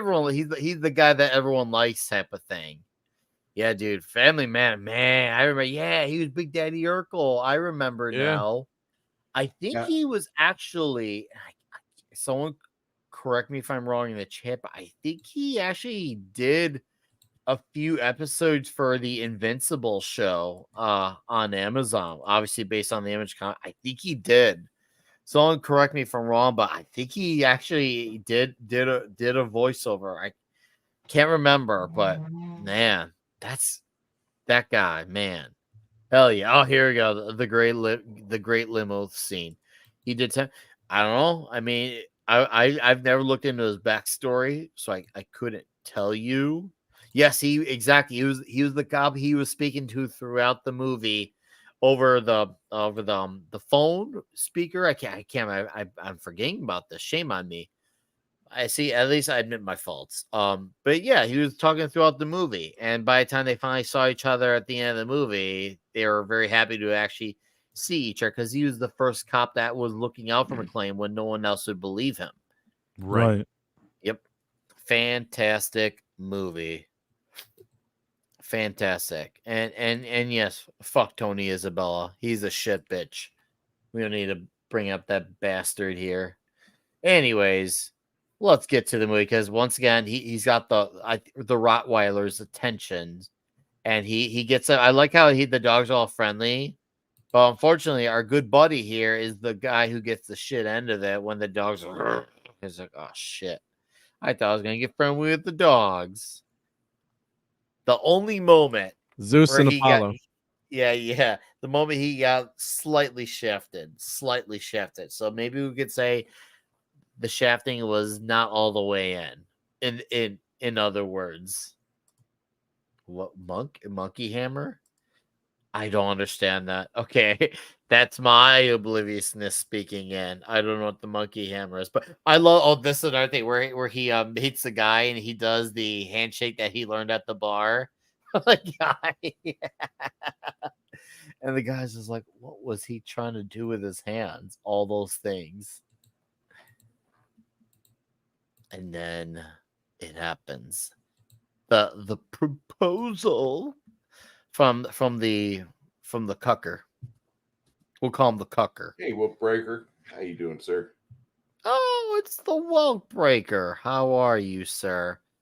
Thank you for dropping in. It is nice to see you. Yes, he was in 2 as well. That's true. I forgot. Oh, crud. Was he in Ghostbusters? Man. See, he did a lot of stuff. It's stuff that I forgot he was in. The first episode of Family Matters. I do remember Turner and Hooch. I do remember Family Matters. Die Hard 1. Of course, Die Hard 2. Obviously, here, Crocodile. Man. Demolition Man stole that joke about the handshake. Because it's fucking Demolition Man. That was, man, a movie that unfortunately is kind of like a documentary. And that's probably why I'm kind of afraid of putting Idiocracy as a Toxic Tuesday. Because the last thing I want to do is get more legitimacy to that documentary, even though it's movie. It's a That's good too much of movie. a documentary today, Nick. Yeah. Even Mike Judge said himself, I think he said on Joe Rogan, he said that's the movie that at the time he was proud of, but now he's not as sure if he's proud of it. Because I think he was trying to truly be genuine with it, but now the problem is a lot of it's getting accurate. It would be more entertaining if we all did our imitations of David Attenborough doing a nature documentary than talking about Idiocracy. Well, it is a lunatic asylum out there. And how are you finding New York? A bit of a lunatic asylum, right? That's why I love it, because I fit right in. I love that scene with all the mucky mucks. He just fits right in with the mucky mucks. And then you find out that she's worth a gazillion dollars. It's I'm so damned old. I remember, how do you find him in the United States? And John Lennon said, turn left at Greenland.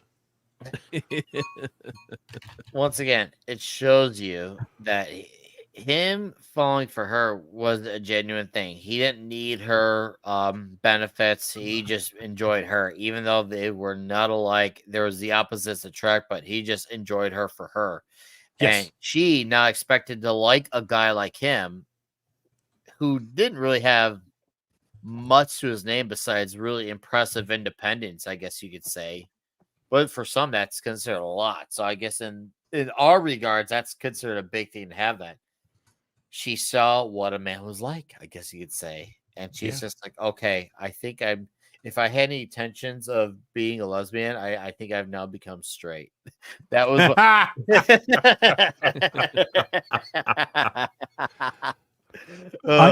I have to say, though, that I like the screenplay and the writing in this movie. Even today, it holds up.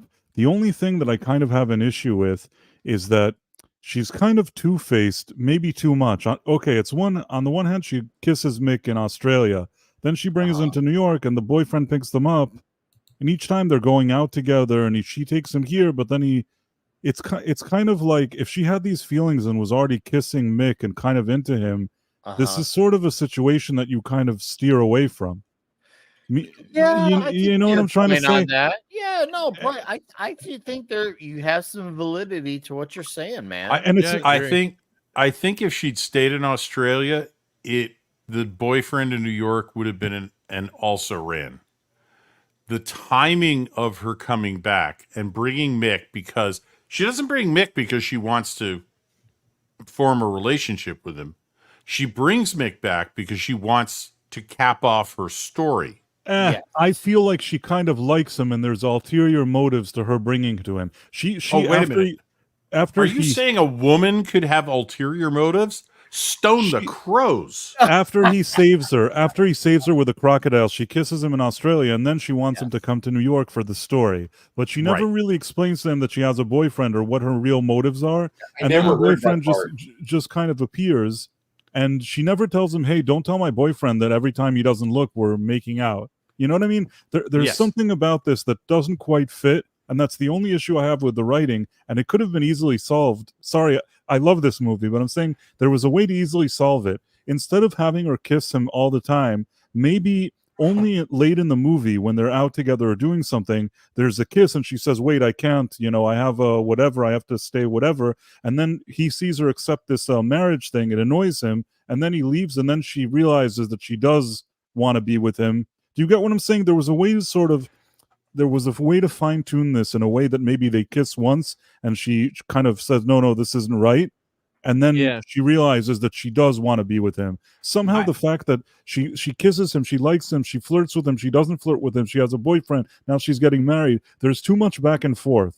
But I still love the movie, but that's my only comment. Okay. Right. Can I talk to that? Yeah. Sure. I understand exactly what you're saying. And what I would say is she is the ambiguous character in this movie. Yeah. She is the one who can't choose. She goes to Australia to write some stories, meets a guy. She just intends to write about, getting attacked by a crocodile, crawling out, surviving. It's going to be a survival story. It's going to be, man overcomes nature story. And she's completely blindsided by Crocodile Dundee by Mick Dundee. He's nothing like what she imagined. I mean, yeah, he's perfectly at home in his environment, and she's like, I need to be closer to you because that's the only way I'm going to survive, because I'm beginning to realize that I am really out of my element here. In New York, she is perfectly in her element. She has her editor, who is her boyfriend, going to become her fiance. That is all what she expects. Going to Australia throws her into a whole different environment. Mm-hmm. And she can't quite choose. Now, I agree with you that in terms of making a decision, she should have. But I would argue that that's a male perspective. I'm going to get this. Oh man, am I going to get this entire show canceled? No, there are perspective. women. There are women like this, but it doesn't add. You're supposed to like her and respect her as a character. Yes, there are women like her in real life, and I'm not saying that all men in real life are perfect, but I'm just saying that considering that she's the apple of his eye or whatever you want to call it, it kind of lowers her value that she's so ambivalent or whatever. You know what I'm trying to say? Well, I think she's confused, and yes, I know there are women like this because I've seen at least 2 episodes of Sex in the City. I'm sorry to say, but I would argue that she is so out of her element in Australia that, and now I'm getting psychological, so I don't want to do this for long. She is so out of her element that she thinks she's got everything covered. I mean, after all, she proves that she knows how to shoot a high-powered rifle and make sure she doesn't hit him in the foot, and wanders off and goes, I'll meet you at the escarpment this afternoon. So she is an empowered woman. I agree. I agree, though, that that kind of lessened her character a little bit, because watching it again and paying a lot of attention to it, she kind of leads him on and doesn't say that, she's engaged or has a serious boyfriend. So, I mean, you can kind of get by it, but I agree with the engagement happens while he's in New York with her. Yeah, but I think that. Yeah, but she's a little bit leading him on and not saying. She's misleading him. She's doing the leading him on the whole time. There's a lot of kind of back and forth here. And honestly, okay, I like how Linda Kozlowski looks here. I like her a lot. But if you're going out with a woman who's so kind of flimsy and she goes back and forth between you and another guy, it somehow isn't a great foundation.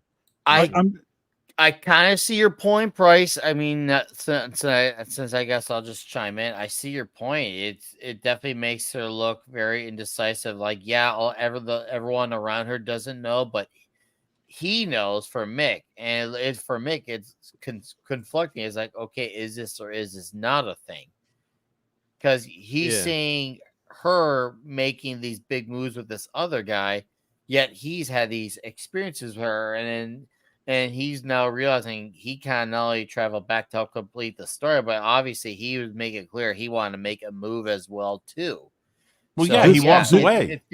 This guy is exactly her. Why he's walking he's away. He's a man and walks away. Right. This guy is her exclusive boyfriend, supposedly. Yet she brings Mick with him on a dinner. Let's just say she did all this stuff, and maybe she did compartmentalized it, and she's not. But she's bringing them all together. What Mick is supposed to sit there. I mean, there's no explanation. She also doesn't tell him, "Hey, this guy is really my real boyfriend. I wasn't supposed to be kissing you." She doesn't say anything, and then she just kisses him again like it's nothing. I don't know. It's something about the writing of the character that I think there was a way to show that she was questioning her relationship with the other guy, falling in love with Mick, and also not make her character sort of make her character more respectable. If there's any, there was a way to do it. That's a good word. I like that. Yeah, and then also don't forget that these two started an affair in real life, and Paul Hogan was married at the time. It was a huge scandal back then, and she got accused of being the blonde bimbo that stole away because he. Well, I mean, he saw her in the bathing suit not only as Mick Dundee but also as Paul Hogan. Yep. Right. Yeah. And all of us who weren't Paul Hogan had the same reaction. Yeah, And but he, back But then I too, it was want a to I lot. want he was to even address. open about her backwash. I mean, his backwash to her. but And it to, wasn't to as I was address gonna that. say. To Well, I was address gonna that. say it wasn't as Wait a minute. acceptable. Mark, Red go shirt ahead. and Mark.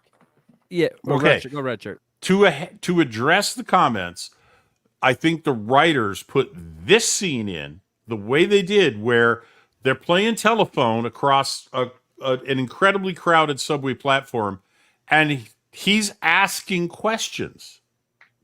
He's sending back. He's not buying what she says. They have to transfer it back to her. Why not? Tell him I love him. I love you. She finally breaks down and says that. Yep. And he's not buying what she's selling until he hears that, because he's going to leave. He's going to get on the subway. He's going to go to the airport. He's going to, or the Grand Central. He's going to travel across the United States, go walkabout. But when she says that to him, he changes his mind. He says, I'm coming through.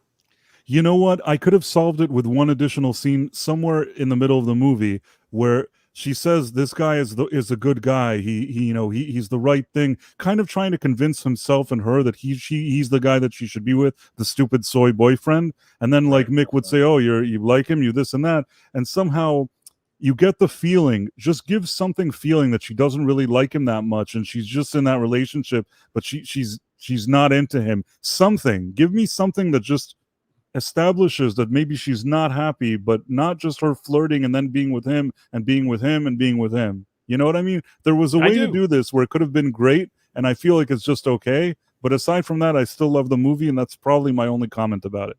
All right. Well, I think you have a valid point, and I think they tried to recover it here, but I think you're right. I think one small scene where she questions whether she really wants to be with her editor, because he is her editor. So right, there's a certain amount of you're sleeping with your boss element there, which, by the way, is even more toxic today than it was then.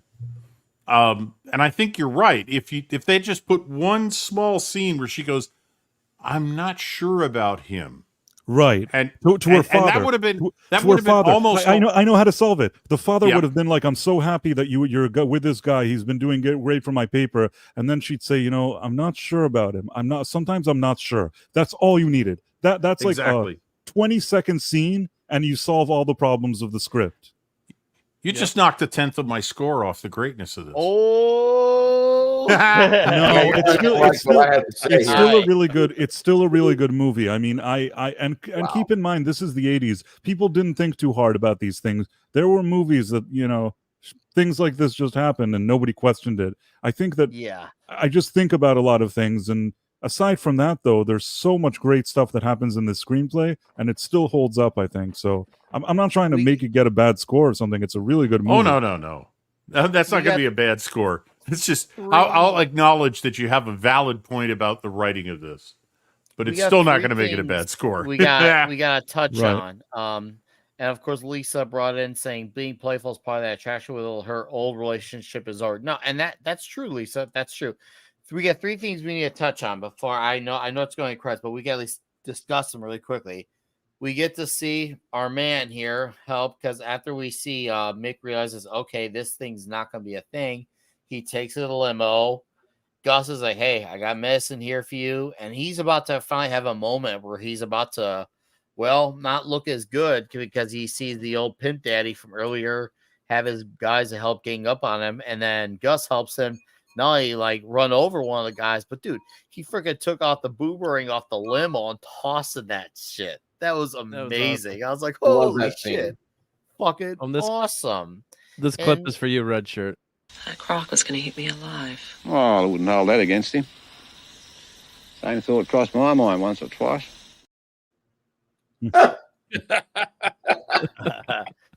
And then, of course, thank you, Mark. He makes You're welcome. He makes the move to get ready to leave, and she's like, "Oh crap, I gotta catch up."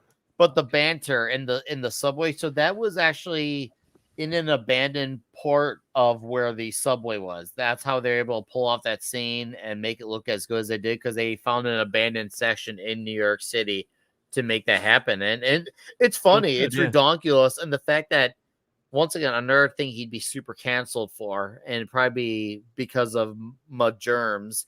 The fact that he walks on people's heads, he's basically like walk surfing. Instead of crowd surfing, he's walk surfing his way back to her after they're exchanging their feelings for each other through other people. Gotta I thought he was say, going to climb along the beams or something, do something like Right. Tarzan of the thought he was jungle. gonna- I thought he was But I gonna be a gotta say, monkey and hang I gotta onto the say, rail. the Go only ahead. time I've ever seen New Yorkers be that happy and supportive of somebody, and that all together, was Ghostbusters 2 when they got the Statue of Liberty to march out of the harbor and up into Manhattan to go to the museum. That's badass. That is that is the two greatest movie moments for New Yorkers I've ever seen. I gotta disagree. Spider-Man, when the people pass the unconscious Peter Parker like a party favor out of harm's way after he saves them all. I think it was a Stay Puft Marshmallow Man. Sailor in New York, get him laid. We'd have nothing to worry I about. think one of the great New York was that moments mean? actually is in the first Spider-Man, Tobey Maguire, when Spidey's having struggles with the Green Goblin up by the bridge, and the people of New York City are assisting him, and they're all Yes. throwing drinks and objects at the Green Goblin. They're all saying, "Hey, you mess with one of us, you mess with all of us." Yeah, that's a great scene. And too, that was yeah. the perfect scene because it came out 8 or 9 months after 9/11, and New York needed something to really uplift them, and it was cool to see a unified moment where the people and the hero were brought together to take down the villain, which Everyone is was something cheering the we movie we theater all for that, needed yeah. a lot of at that time was Yep. genuine heroism, people coming together against evil. But all right. I gotta Go ahead. say that one of the greatest moments New York had actually was in late September, early October when they had the roast of Donald Trump right after the fucking towers got hit.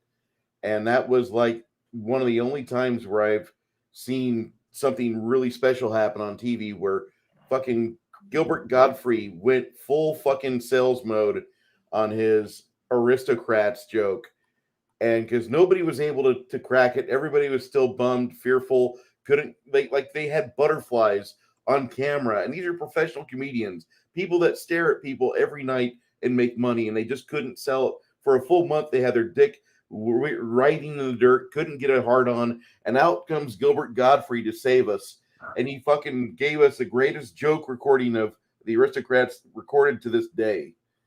I'm sorry.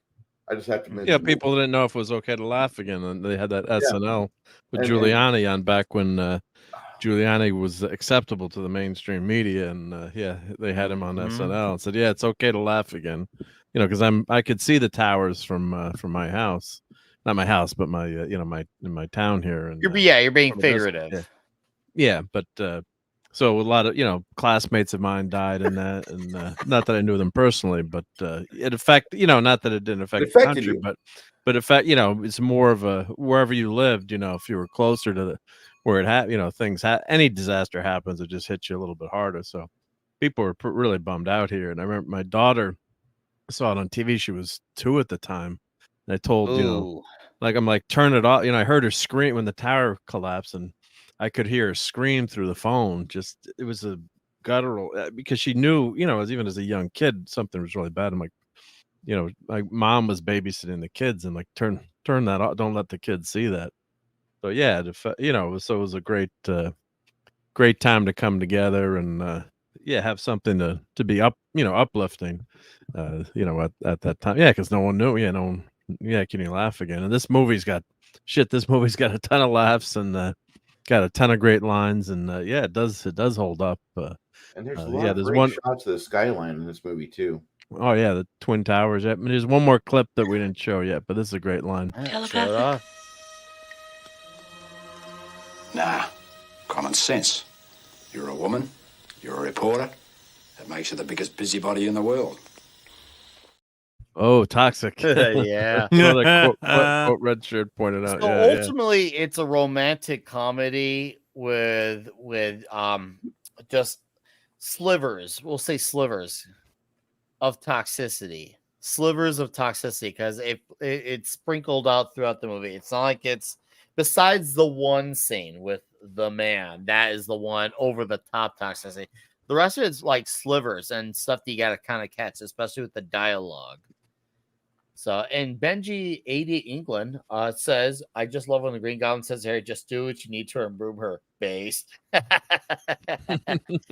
I have not seen you here before, but welcome to the show as well, sir. Thank you for your funny comment. And they were married for a long time. At least they were married for a long time in Hollywood years. Go ahead, check, get your scores going. Remember toxicity scores, greatness scores, and I'm gonna read off a few really quick. Brian Barth 1010, my friend Juggalo Deathcock, about to pass off work soon, so my score is 8 greatness and 9 absolute machismo. Vince Womack overall 8.8, toxicity 6.8. Brian Barth 1010 for me, toxic 7 out of 10. Now we got him really coming in now. Oh, there we go. Oh yeah. Keely Chow, toxicity 7, overall greatness 10. Toxicity 6, greatness 8.5. Movie 1010, Kangaroos, toxicity 8, King Brown Snakes, action com. Dira says 8 toxic cup checks to be sure, overall 8. That was good. Handy Randy 10 out of 10 crotch grab. Yeah, but see, Randy's hand is so small. Could it work for the grab? Would it work, or would it be Randy grasping at straws? Randy. You don't even have the hands to grab a full sack. Oh. So I guess his hand's big enough to hold on to one ball. So he needs both his hands to hold on to the balls. 6 Nations, 31 Kings. Greatness 8. Toxicity 6.5. Linda's Peaches 10. Lisa, movie 9 out of 10. Toxicity 8, but 10. At least he had that as a score. Matthew Marzillo, 9 for Australia and New York Romance. 8 for adaptability. Adaptability? Adaptability, maybe. Adaptability on both continents. I think so. 10 for major, using the phone toxicity, sucks, I snake know, wrangling, and Linda's butt cheek on your mate. Pood's Cat, Brawless, 10 out of 10. SFX 314 Sabertooth Raptor is 8.9 out of 10 all around. Linda 10. And then as more come out, Vulcan Lives, my guy. Wow. Gifted 5 memberships, you generous man, you. Dude, We should Vulcan. play something for that. What Vulcan. Huge. Huge.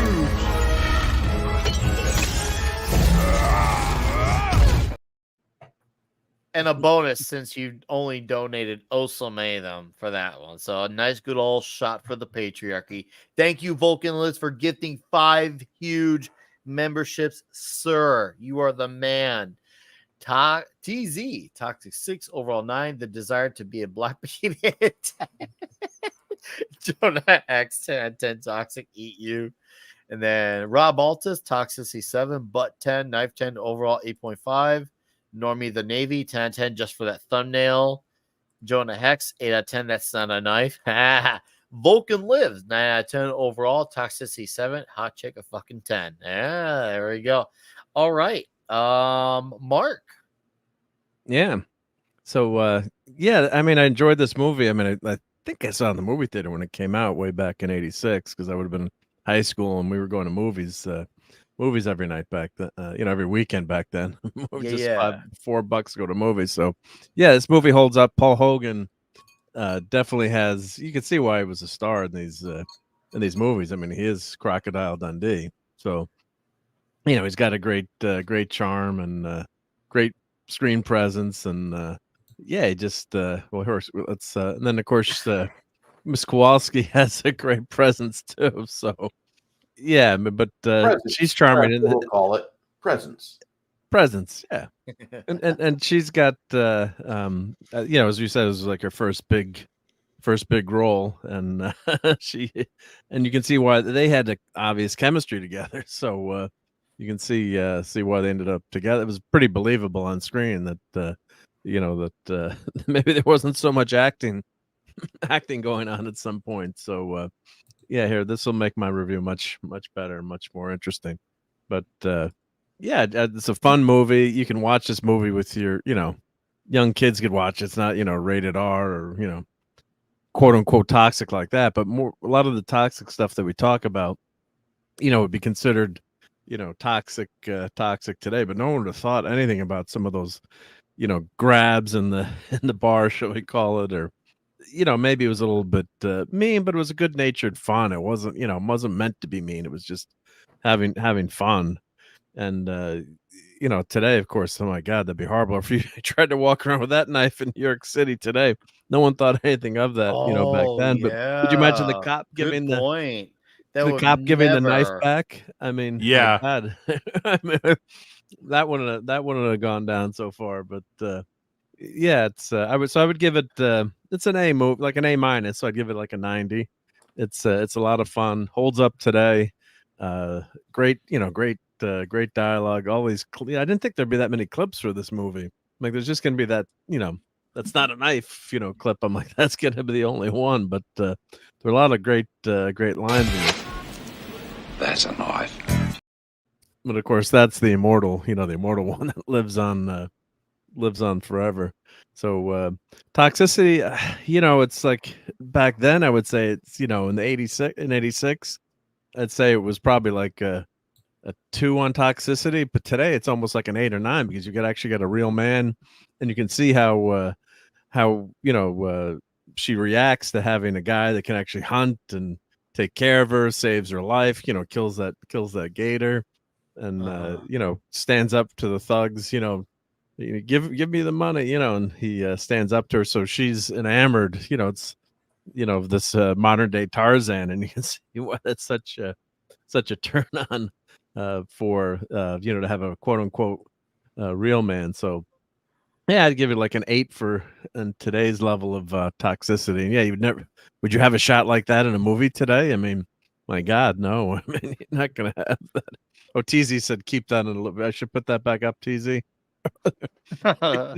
That's all Mark. That's all Mark. You could thank Mark for that. He gets that's all his crediting. and for you guys, I didn't put Mad to cover that one up because I figured we were safe there. So it's a half moon. It's not a full you moon, should have so. done. You should have done Mad Mardigan. Yeah, You should have I done thought it. you were gonna. I can I do did that, think you were gonna. but the view is so nice though. I no argument there. I do believe in a line. It's never too late. It's never too late. Well, I did put Matt in this one. Yeah, they had a kid together later in life. Yes, they did, and we could see why he knew where to drill. And then out came something. As any fracker would. I hope you're not offended by that, Lisa. Pop goes the pecker. But yeah, just if you haven't seen this movie, yeah, go watch it. Yeah, it's a fun one and it holds up.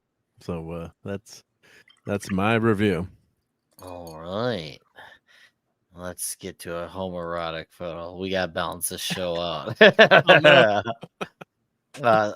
We were talking about you earlier, Mr. Grant Gregory. We gotta get you on we gotta get you just back on the show. Hey, Grant. Dude. How's it going, buddy? Mr. Gregory. Yeah, shout out, Mr. Grant Gregory. Let's see here. We got Phoenix 908, overall 9, Linda 11. Thank you, man. And Dustin. Oh, I think I've got to give this a 10 out of 10 for exploring the bush. I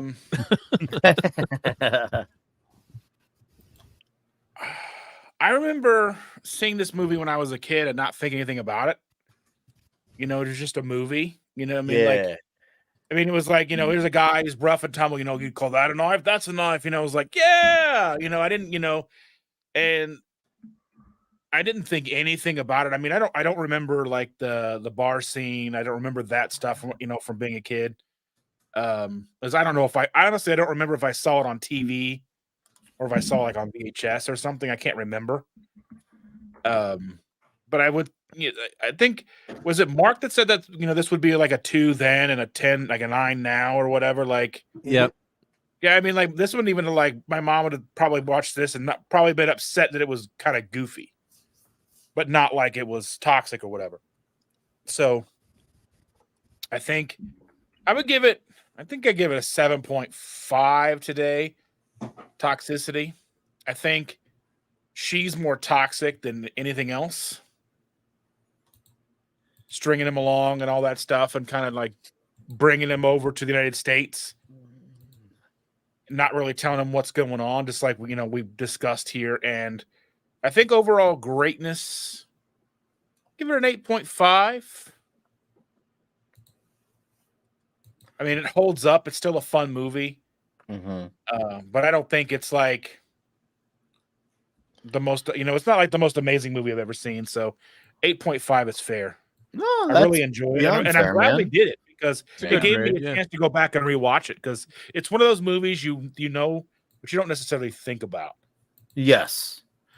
No, and yet it was one of the best performing movies of the year at that time in North America. Yeah, no, good point, Dustin. Very good point. Will that be all, sir? That's it. I mean, that ass, man. No. Sleep well tonight. Dreaming of that. Count that. Bruce. 1,000. So, how many pumps does it take? You diddling your hands there? I am. I just gotta say that I watched this movie 2 times in the last 2 days. And the first time I watched about 30 minutes in, I wasn't in the right headspace to watch it because I was not in the mood to watch another fish out of water. Good head. Yeah, I had to clear my head. I had to go have a Kurt Cobain moment basically and be like, all right, let me go fix something. So I fucking sat down and I watched this, and it's a nice movie. If you remember the 80s, this made a lot of to-do, made a lot of hubbub. The morning shows were all about it, and they sold this movie to the American public like this is the next coming of Christ. This is an amazing guy. Paul Hogan's going to be in more movies. He's a Hollywood legend. Look at him. He's gonna turn Hollywood upside down, and he's enjoyable. He's really an enjoyable, likable guy. I don't really believe the punches put people out like he does, but this is Hollywood. Fine, fuck you, whatever. But every person I have to deal with on a daily basis is pretty much like Paul Hogan. We love to grab a good-looking woman's ass. We don't really want to have to deal with somebody that's trying to pretend it's Halloween. It's not Halloween. That's only one day a year. Oh, look, you have balls and a fucking penis. Please, you can go take your dress off now and go put on some pants and a work shirt and some work boots. I'm not big into that. I'm not big into the current cosplay mentality where if you don't feel like being a man today, you can be something else. Well, no, that's fucking stupid. That's fucking gay. This movie hits on a lot of parts. It's got a lot of heart to it. I enjoyed the supporting cast more than I enjoyed the movie because of the fact that Sue is absolutely every woman that every one of us men have dated, that she gave us mixed signals, didn't tell us about the husband or boyfriend or some other garbage bullshit in her life. Like, I really like you. I'm on vacation, but I'm putting you in my parentheses where you don't affect the things in my outside life. And then when you get in her outside life, you find out you're very little, you're very small. Yeah, there's a personal story. But you find this in so many modern women today, and it's shitty of this to be a thing. I think this movie contributed to it very much so, because a lot of people took note of how to get Paul Hogan, how to get a nice strapping man that was older than you, so you could at least have a nice insurance payout should he die from. Anyway, this movie pissed me off, and I'm giving it a 62 out of 100. Okay, because of the fact that Paul Hogan wrote A Normal Day in Every Man's Life, but the Sue character fucking hits pretty hard for the fact that I know a lot of women that they cheat around their guy. They act like they make divorce noises all the time. That's all. It's divorce noises. They're like, I'm going to go out to the club tonight. Do you mind if I take my sister with me? And the husband's like, what the fuck are you doing? Things like that. And this movie just kind of pissed me off in that aspect. I'm happy that other people like it. And I'm happy they did get married after he got done cheating on his wife and they had a kid. But surprise, surprise, they divorced. I'm sorry about that. Maybe you should have. Anyway, 6.62 out of 100. For toxicity in modern day 2024, fucking 83 out of 100. It's great. I love the bikini scenes. She's great fat material, but as a movie, no. I've watched better, and I like Romancing the Stone better than this movie. Okay. All right, dude. Well, hey, thanks for keeping it real with us. Our exquisite guest of the night, Price of Reason. I'm sure you know how this goes, so sound off. Well, when it comes to toxicity, I think that yeah, it's fair to say it's like an 8.5 out of 10 in today's terms. It wasn't when it came out. I think that when it came out, it was just yeah, you know, in the 80s there were movies where there were men peeping inside women's bathrooms through holes, and those were comedies. Yep. You know what I'm saying? The times were different, and what I mean, yeah. So I think that all things considered, then it wasn't anything really that was a big deal. But today, so many scenes there would be considered unacceptable. But that's why I actually like it. It's why it's nice to go back to these older movies sometimes, because they may be more considered offensive, but at least they're funny. At least they're pushing the envelope or trying to do something. And today everybody plays it so safe that you don't get that kind of humor anymore. I mean, there were a few scenes here that I legitimately laughed more than anything that you would show me now in a modern movie. The part at the bar, the part I don't know, just even the part you call that a knife. This is a knife. I don't know. I genuinely chuckled again. Like, it's still funny after all these years. It's still a funny scene, and a lot of the other stuff. It's good. As far as the score that I would give it as a movie score, when I give scores, I try to also think when it came out, what's the context during the time that it came out? What kind of impact did it have? How did it stand out when it came out? And I think there was a unique movie, considering the fact that this was a low budget movie that nobody really thought anything of. And it's just, you know, Paul Hogan, a lot of it is his personal character, his writing, his whole acting, everything he did here. I think they did something really unique and cool that stood the test of time. So I'm going to give that 8.3 out of 10. 83 out of 100. I'm going to give the score. And the final thing I just wanted to tell you that the person that probably had the biggest shock here was Linda Kozlowski.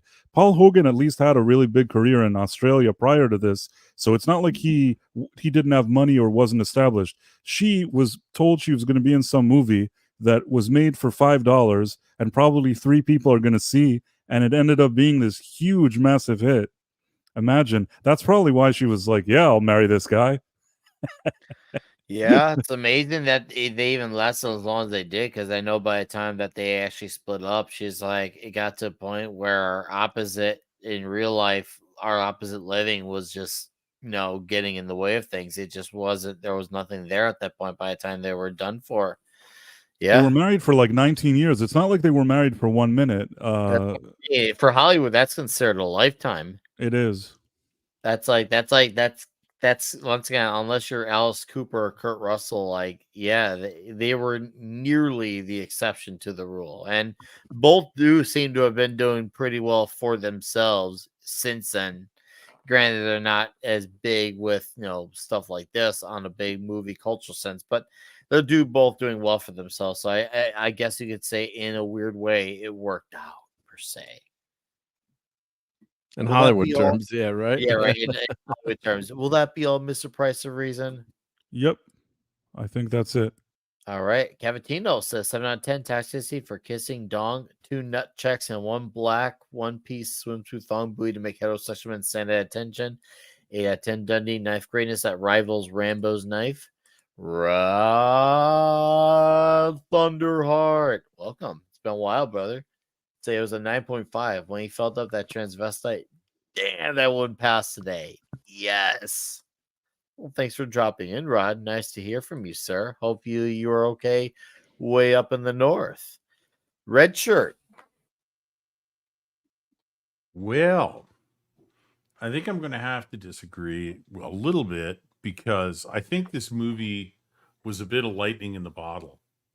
The sequel was decent, but it didn't have the magic that this did. And that, like, to me, Ghostbusters says they grabbed something that they couldn't repeat. And I think with this movie, they got something they couldn't repeat. As for toxicity, pretty much everything Crocodile Dundee does in Australia before they come back to New York or they go to New York, he is absolutely toxic to her. She's a Sheila. She's just a woman. She wouldn't last 5 minutes. I mean, he is the stereotype of the patriarchy. And in toxic terms, the feminists would all be cheering, going, yes, and jeering him and booing him.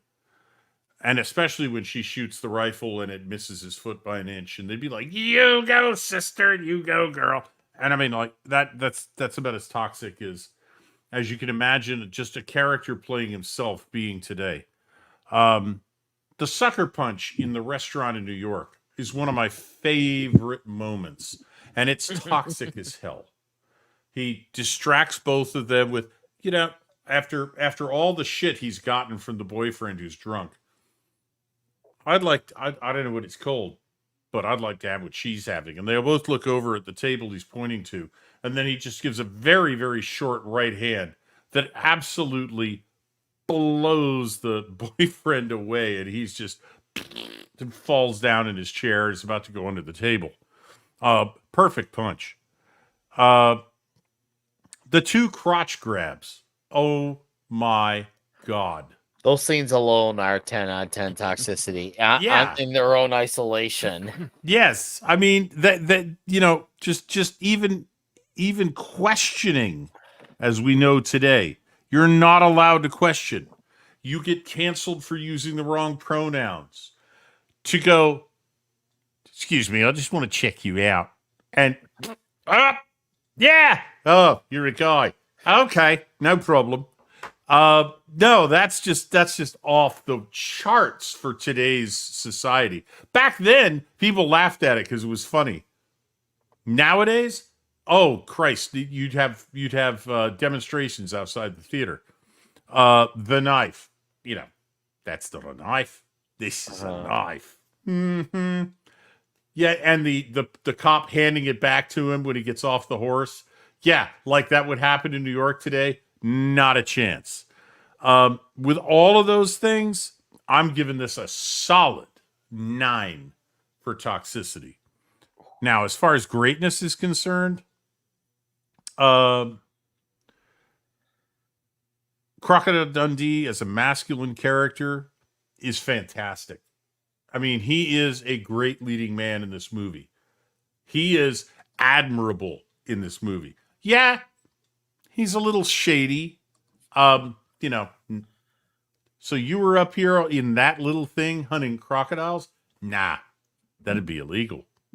I was just fishing. He's sketchy. We know this. This is from early on. We know he's full of shit. Yeah. Oh, yeah. Linda Kozlowski's onesie. I'm sorry. Greatness, that black leotard has got to go in the record books for one of my favorite costumes ever in a movie of all time that didn't have a very different rating. The double entendre dialogue, I wouldn't hold it against him. I thought it occurred to me a couple of times. I loved that. I mean, it's just that it's so much back and forth between them without it getting physical, which is great because you get all sorts of byplay between them. They're fencing verbally. And while I realize that you could make the argument, as Price of Reason did, that she's leading him on, and she shouldn't be.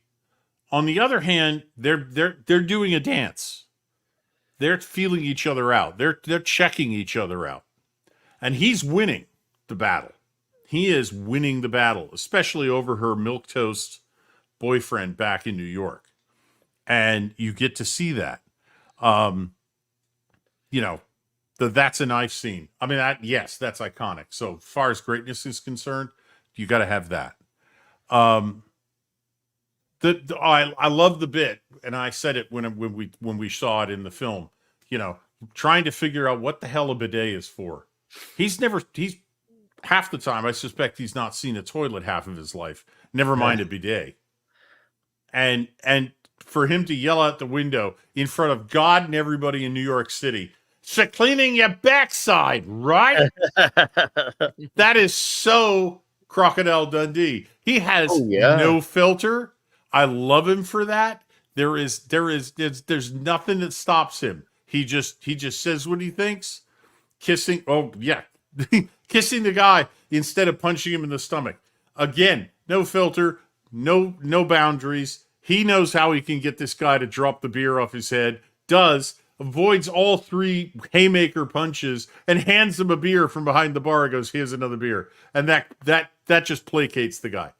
That makes him such an iconic character. We've seen some iconic characters on the show. I mean, we've talked about Chuck Norris, for crying out loud. We've talked about Bruce Lee. For a couple of movies, Crocodile Dundee was the man. And in this movie, he was the man. He was effortlessly charming. I was charmed by him, and I don't even, get into the homoerotic thing here very often. But he charmed me. He certainly charmed me. It was obvious to me when I read the news afterwards that he and Linda Kozlowski had gotten together. It was pretty obvious that what we were seeing on the screen was chemistry, not acting. They didn't have to pretend to like each other. They were definitely getting ready to do the thing. So I would say this is at least a 9 in greatness. Now, not because it's a great movie. It has its problems. But it is so much fun. And that's not to be sneezed at. There are not a lot of movies, and there are a lot of great movies that are no fun. Terms of Endearment comes immediately to mind. Don't ask me why I said that. This is a fun movie, and as such, it deserves to be appreciated as one hell of a great ride to go through, watch, and you can watch it again and again because the main characters are so much fun, and her boyfriend to be fiance is such an asshole. He's such a passive-aggressive dick that you can't wait to watch Dundee crack him across the jaw and lay him out underneath the table. It's just, I cheered when I saw it. So I love the movie. I'll give it a 9. Give it a 9 for toxicity. This is one, and I told you, Nick, earlier, I said, I am buying this and Dundee 2 on Blu-ray. You did. Yeah, I am buying both of these. This and its sequel. I don't want a third movie. I suspect that's going to be a disaster because I've never seen it, never heard about it, and it's in L.A. And I'm like, no, neither of these two characters belong in Los Angeles. But these two movies, really fun because this movie starts in Australia and goes to New York. The second movie starts in New York and goes to Australia. And it completes a cycle. And I think the two movies together are awesome. So this movie, definitely, if you haven't seen it, watch it. Even if you've heard all of us spoiling all of the things that happen in the movie, you're still going to laugh your ass off. You're still going to have fun. You're still going to cheer at the end. Go see it. Get it. There's no sense in going off half-cocked. Oh my God, the cock.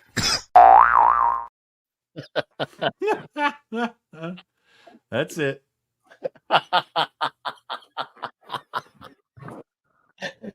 Thank you for that clip, Mark. Yeah, and thank you It's to gonna be Toxic under once the more for permanent. sending me the second half. Yeah. Oh my god. Nope. Thank you. Thank you. Thank you. Thank you. Thank you. Ah, thank you, Red Shirt.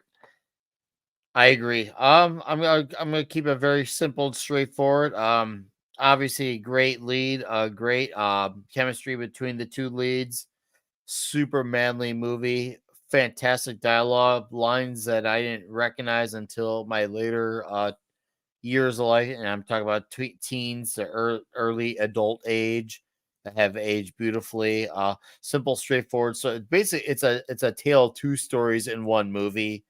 The contrast, one first half in one area, the other you see how they contrast together. Beautifully told, very to the point, very fun, and very ridiculous. Also, one of the most toxic scenes in all of movie history. A lot of the dialogue on its own merits and isolation, probably now that toxic compared to what came out then, but definitely now super cancelable. But the one scene that is super duper, like, once again, we all know that scene at the bar. Handy Randy's favorite man was right there. And Handy Randy's hands still aren't big enough to get a handful of that. So I guess that's unfortunate to be Handy Randy. But yeah, no, Rod, would love to have you here more often, man. Would love to see you here, dude. Yeah, for me, toxicity, I'm gonna go with a 7.5 on toxicity because of the ridiculous of that one scene alone and the stuff that is definitely toxic today. And the greatness is, well, I'm going to go with an 8.5 on toxicity. Very fun movie. It brought the Aussie scene to the American scene, one of the biggest ones of A6, once again, right underneath the Americana of Top Gun. And at one point in time, yeah, I had heard the stories about Paul Hogan being the guy. I've definitely have heard about the urban legend. So yeah, go watch Crocodile Dundee if you somehow are watching this and you didn't watch that movie. It will be worth it. So, anyways, chat. Thank you, Vulcan Liz, for the gifted memberships, and I want to thank Eric K, Mr. Christian Delorme, and Pinochet's Helicopter Tours, and Grandcast, all for your super chats. I thank you guys for them. Fucking awesome. Thank you guys for your scores as well, and to the new subs we gained tonight from the show. Thank you. I hope you all liked what you saw, and I hope you come back for more. We saw a lot of new faces too, so do come back next week, because next week's episode we'll be talking the great movie. It's called White Men Can't Jump. So if you Well, I can't haven't jump, that's seen for it, sure. you have 1 week to get on board and watch it, because, well, how could you not? White Man Can't Jump. And it's true. It's also true too. But seriously, and for our regulars here, we're happy to have you here. And hopefully you enjoyed another great show of Toxicity. Seriously, it's been fucking fun. I can't wait to do this again next week for White Man Can't Jump. We'll have Graham Cast on as our guest as well. He was in the chat earlier. And plugging out, I want to thank our guest for taking his time and energy and knowledge and great arguments to the conversation. Mr. Price of Reason, sir, you are definitely welcome back on here anytime you want. I thank you for your time. Thank you What's so much. coming Thank you out? so much for the invite. What were you going to say? Sorry. Oh, no, I was going to say, what's coming on your channel? And then you can shoot off. Okay, so I've been busy, but I'm trying to wrap up this He-Man Revolution review. I didn't like the show. Even though some people are saying they liked it, I didn't even like whatever this was. And I started doing a video about it, but I kind of got tied up. But it should be up tomorrow. And also, on Midnight's Edge After Dark, I'm going to be on Thursday. And then there's on Thursday night, I do something with a few friends where we watch old episodes of the original Quantum Leap series on my second channel on Price of Reason Live, and we kind of just go over it. Some people that like Quantum Leap, the classic series, may enjoy it. And on Friday night, I'm usually on CC Karaoke's Night of Karaoke. And I guess on Sunday, There's that thing on Midnight's Edge with a top 5. So yeah, so nobody's gonna remember any of it. I put posts on my channel, so if you subscribe, I'll notify people in case they're interested.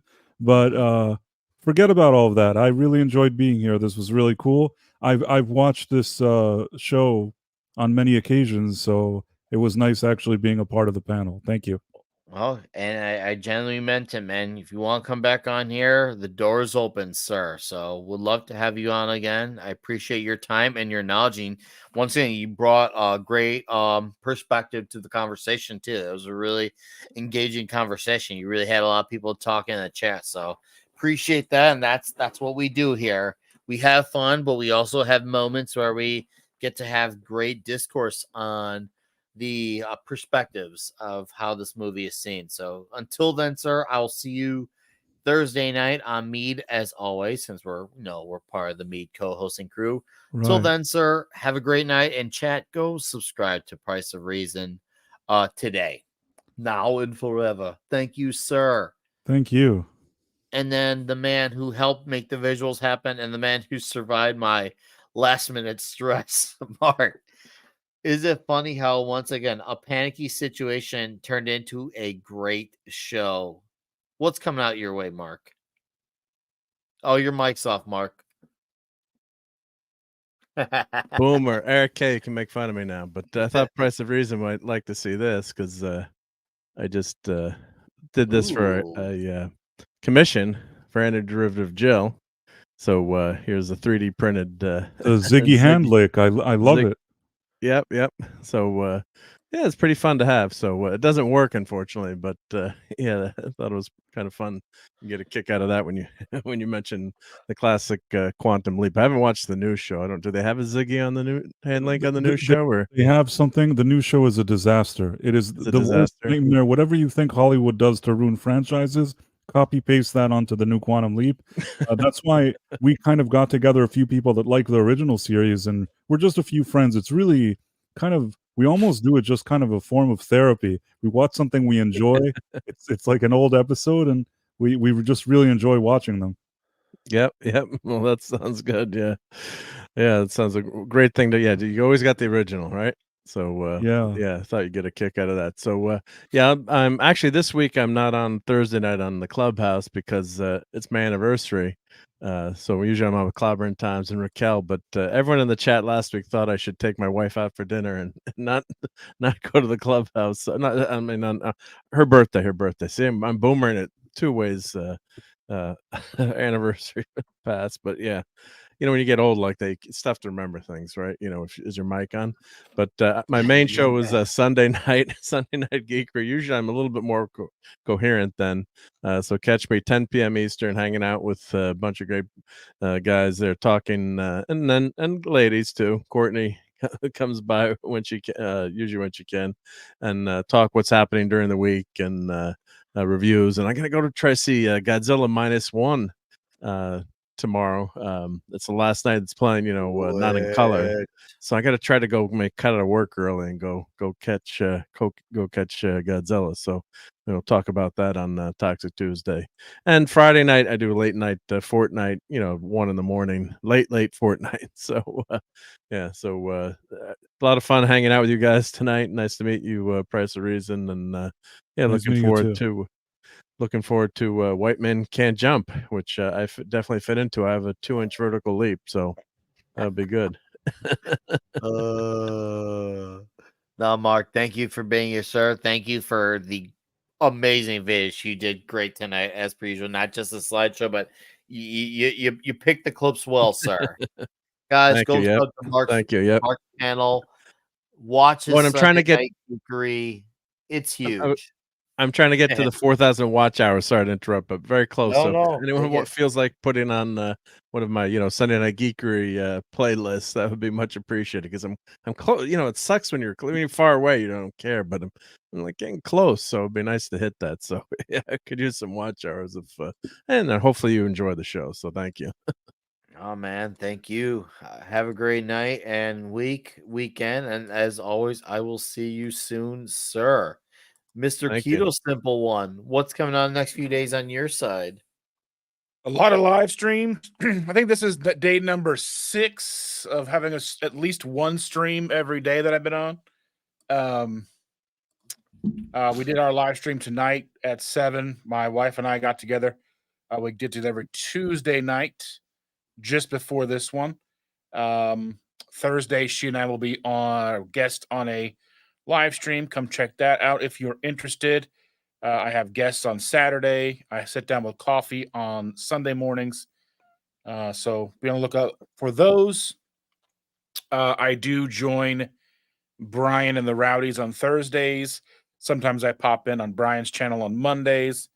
I'm around a lot of videos in the works for my channel that aren't live. So be on the lookout for those if you are at all curious.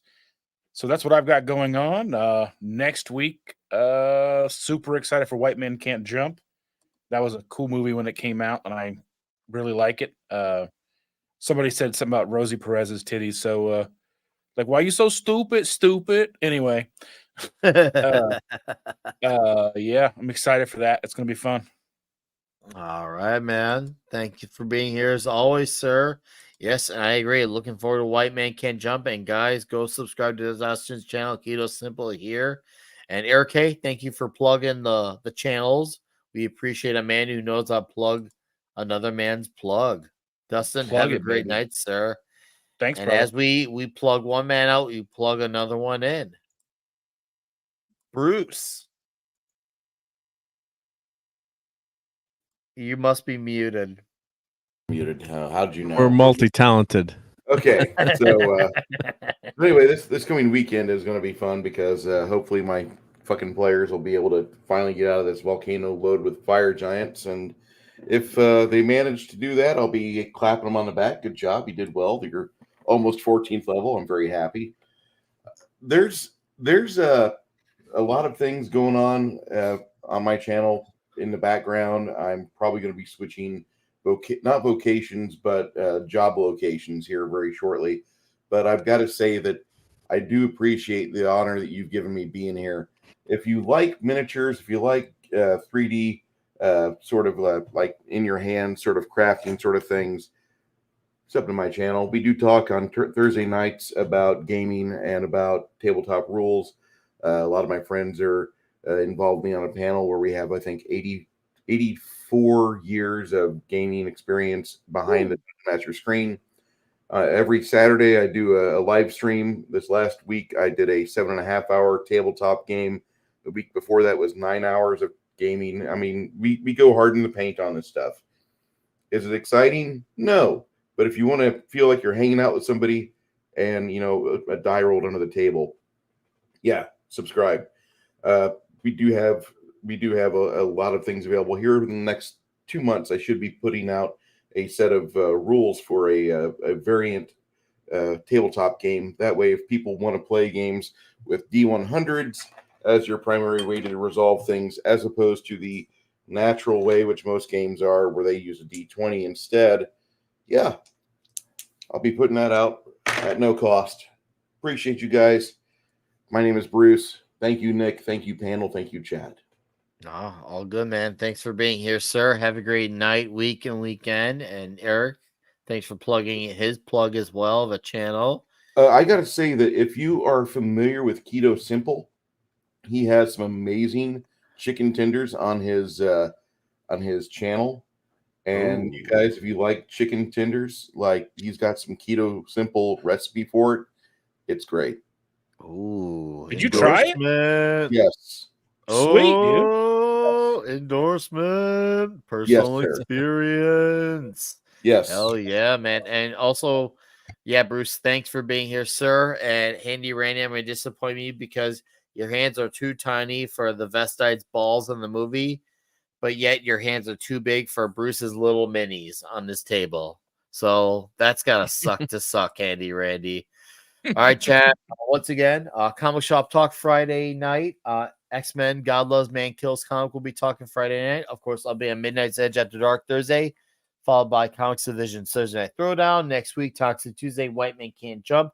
I will do a member stream next week as well, and I will have a video on the G.I. Joe comic Duke, issue 2, this week as well. So if you're a G.I. Joe fan, you'll want to get into that. Hey, yeah. You have a great night, sir, as well, Vulcan. Hey, my guy, Mike. I'm going to be getting working the next few days. I think Thursday or Friday. I can't wait. Going to get to work, man. It's going to be good. Shout out to XRL7. Another channel that everyone, all 40 plus of you in the chat should be subscribed to, is XRL7.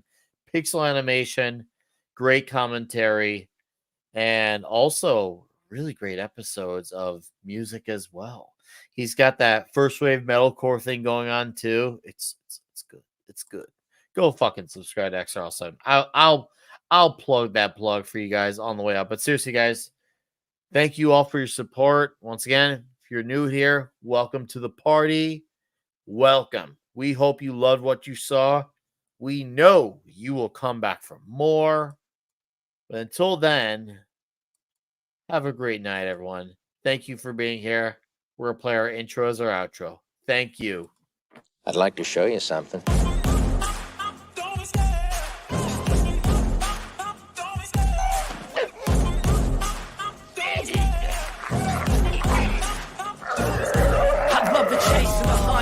The pace when I'm running, I always take what I want and I always give it 100. Don't need a bank, no, I'm funded. Play the game like it's nothing. I'm always thankful for something. Don't take for granted, stay humble. Now wake up!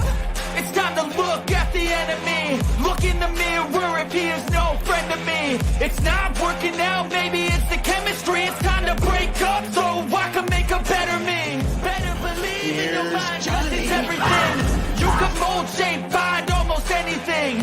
All it takes is some time and some clarity to find your identity. It's mind over everything.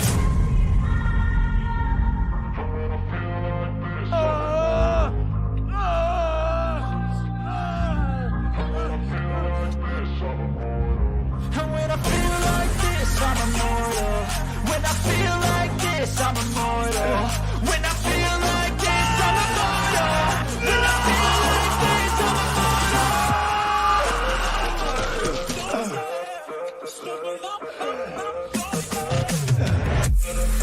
You have to ask yourself one question. Do I feel lucky?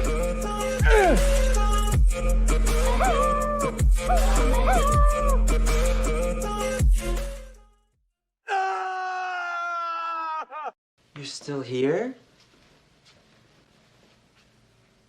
It's over. Go home. Good night, everyone.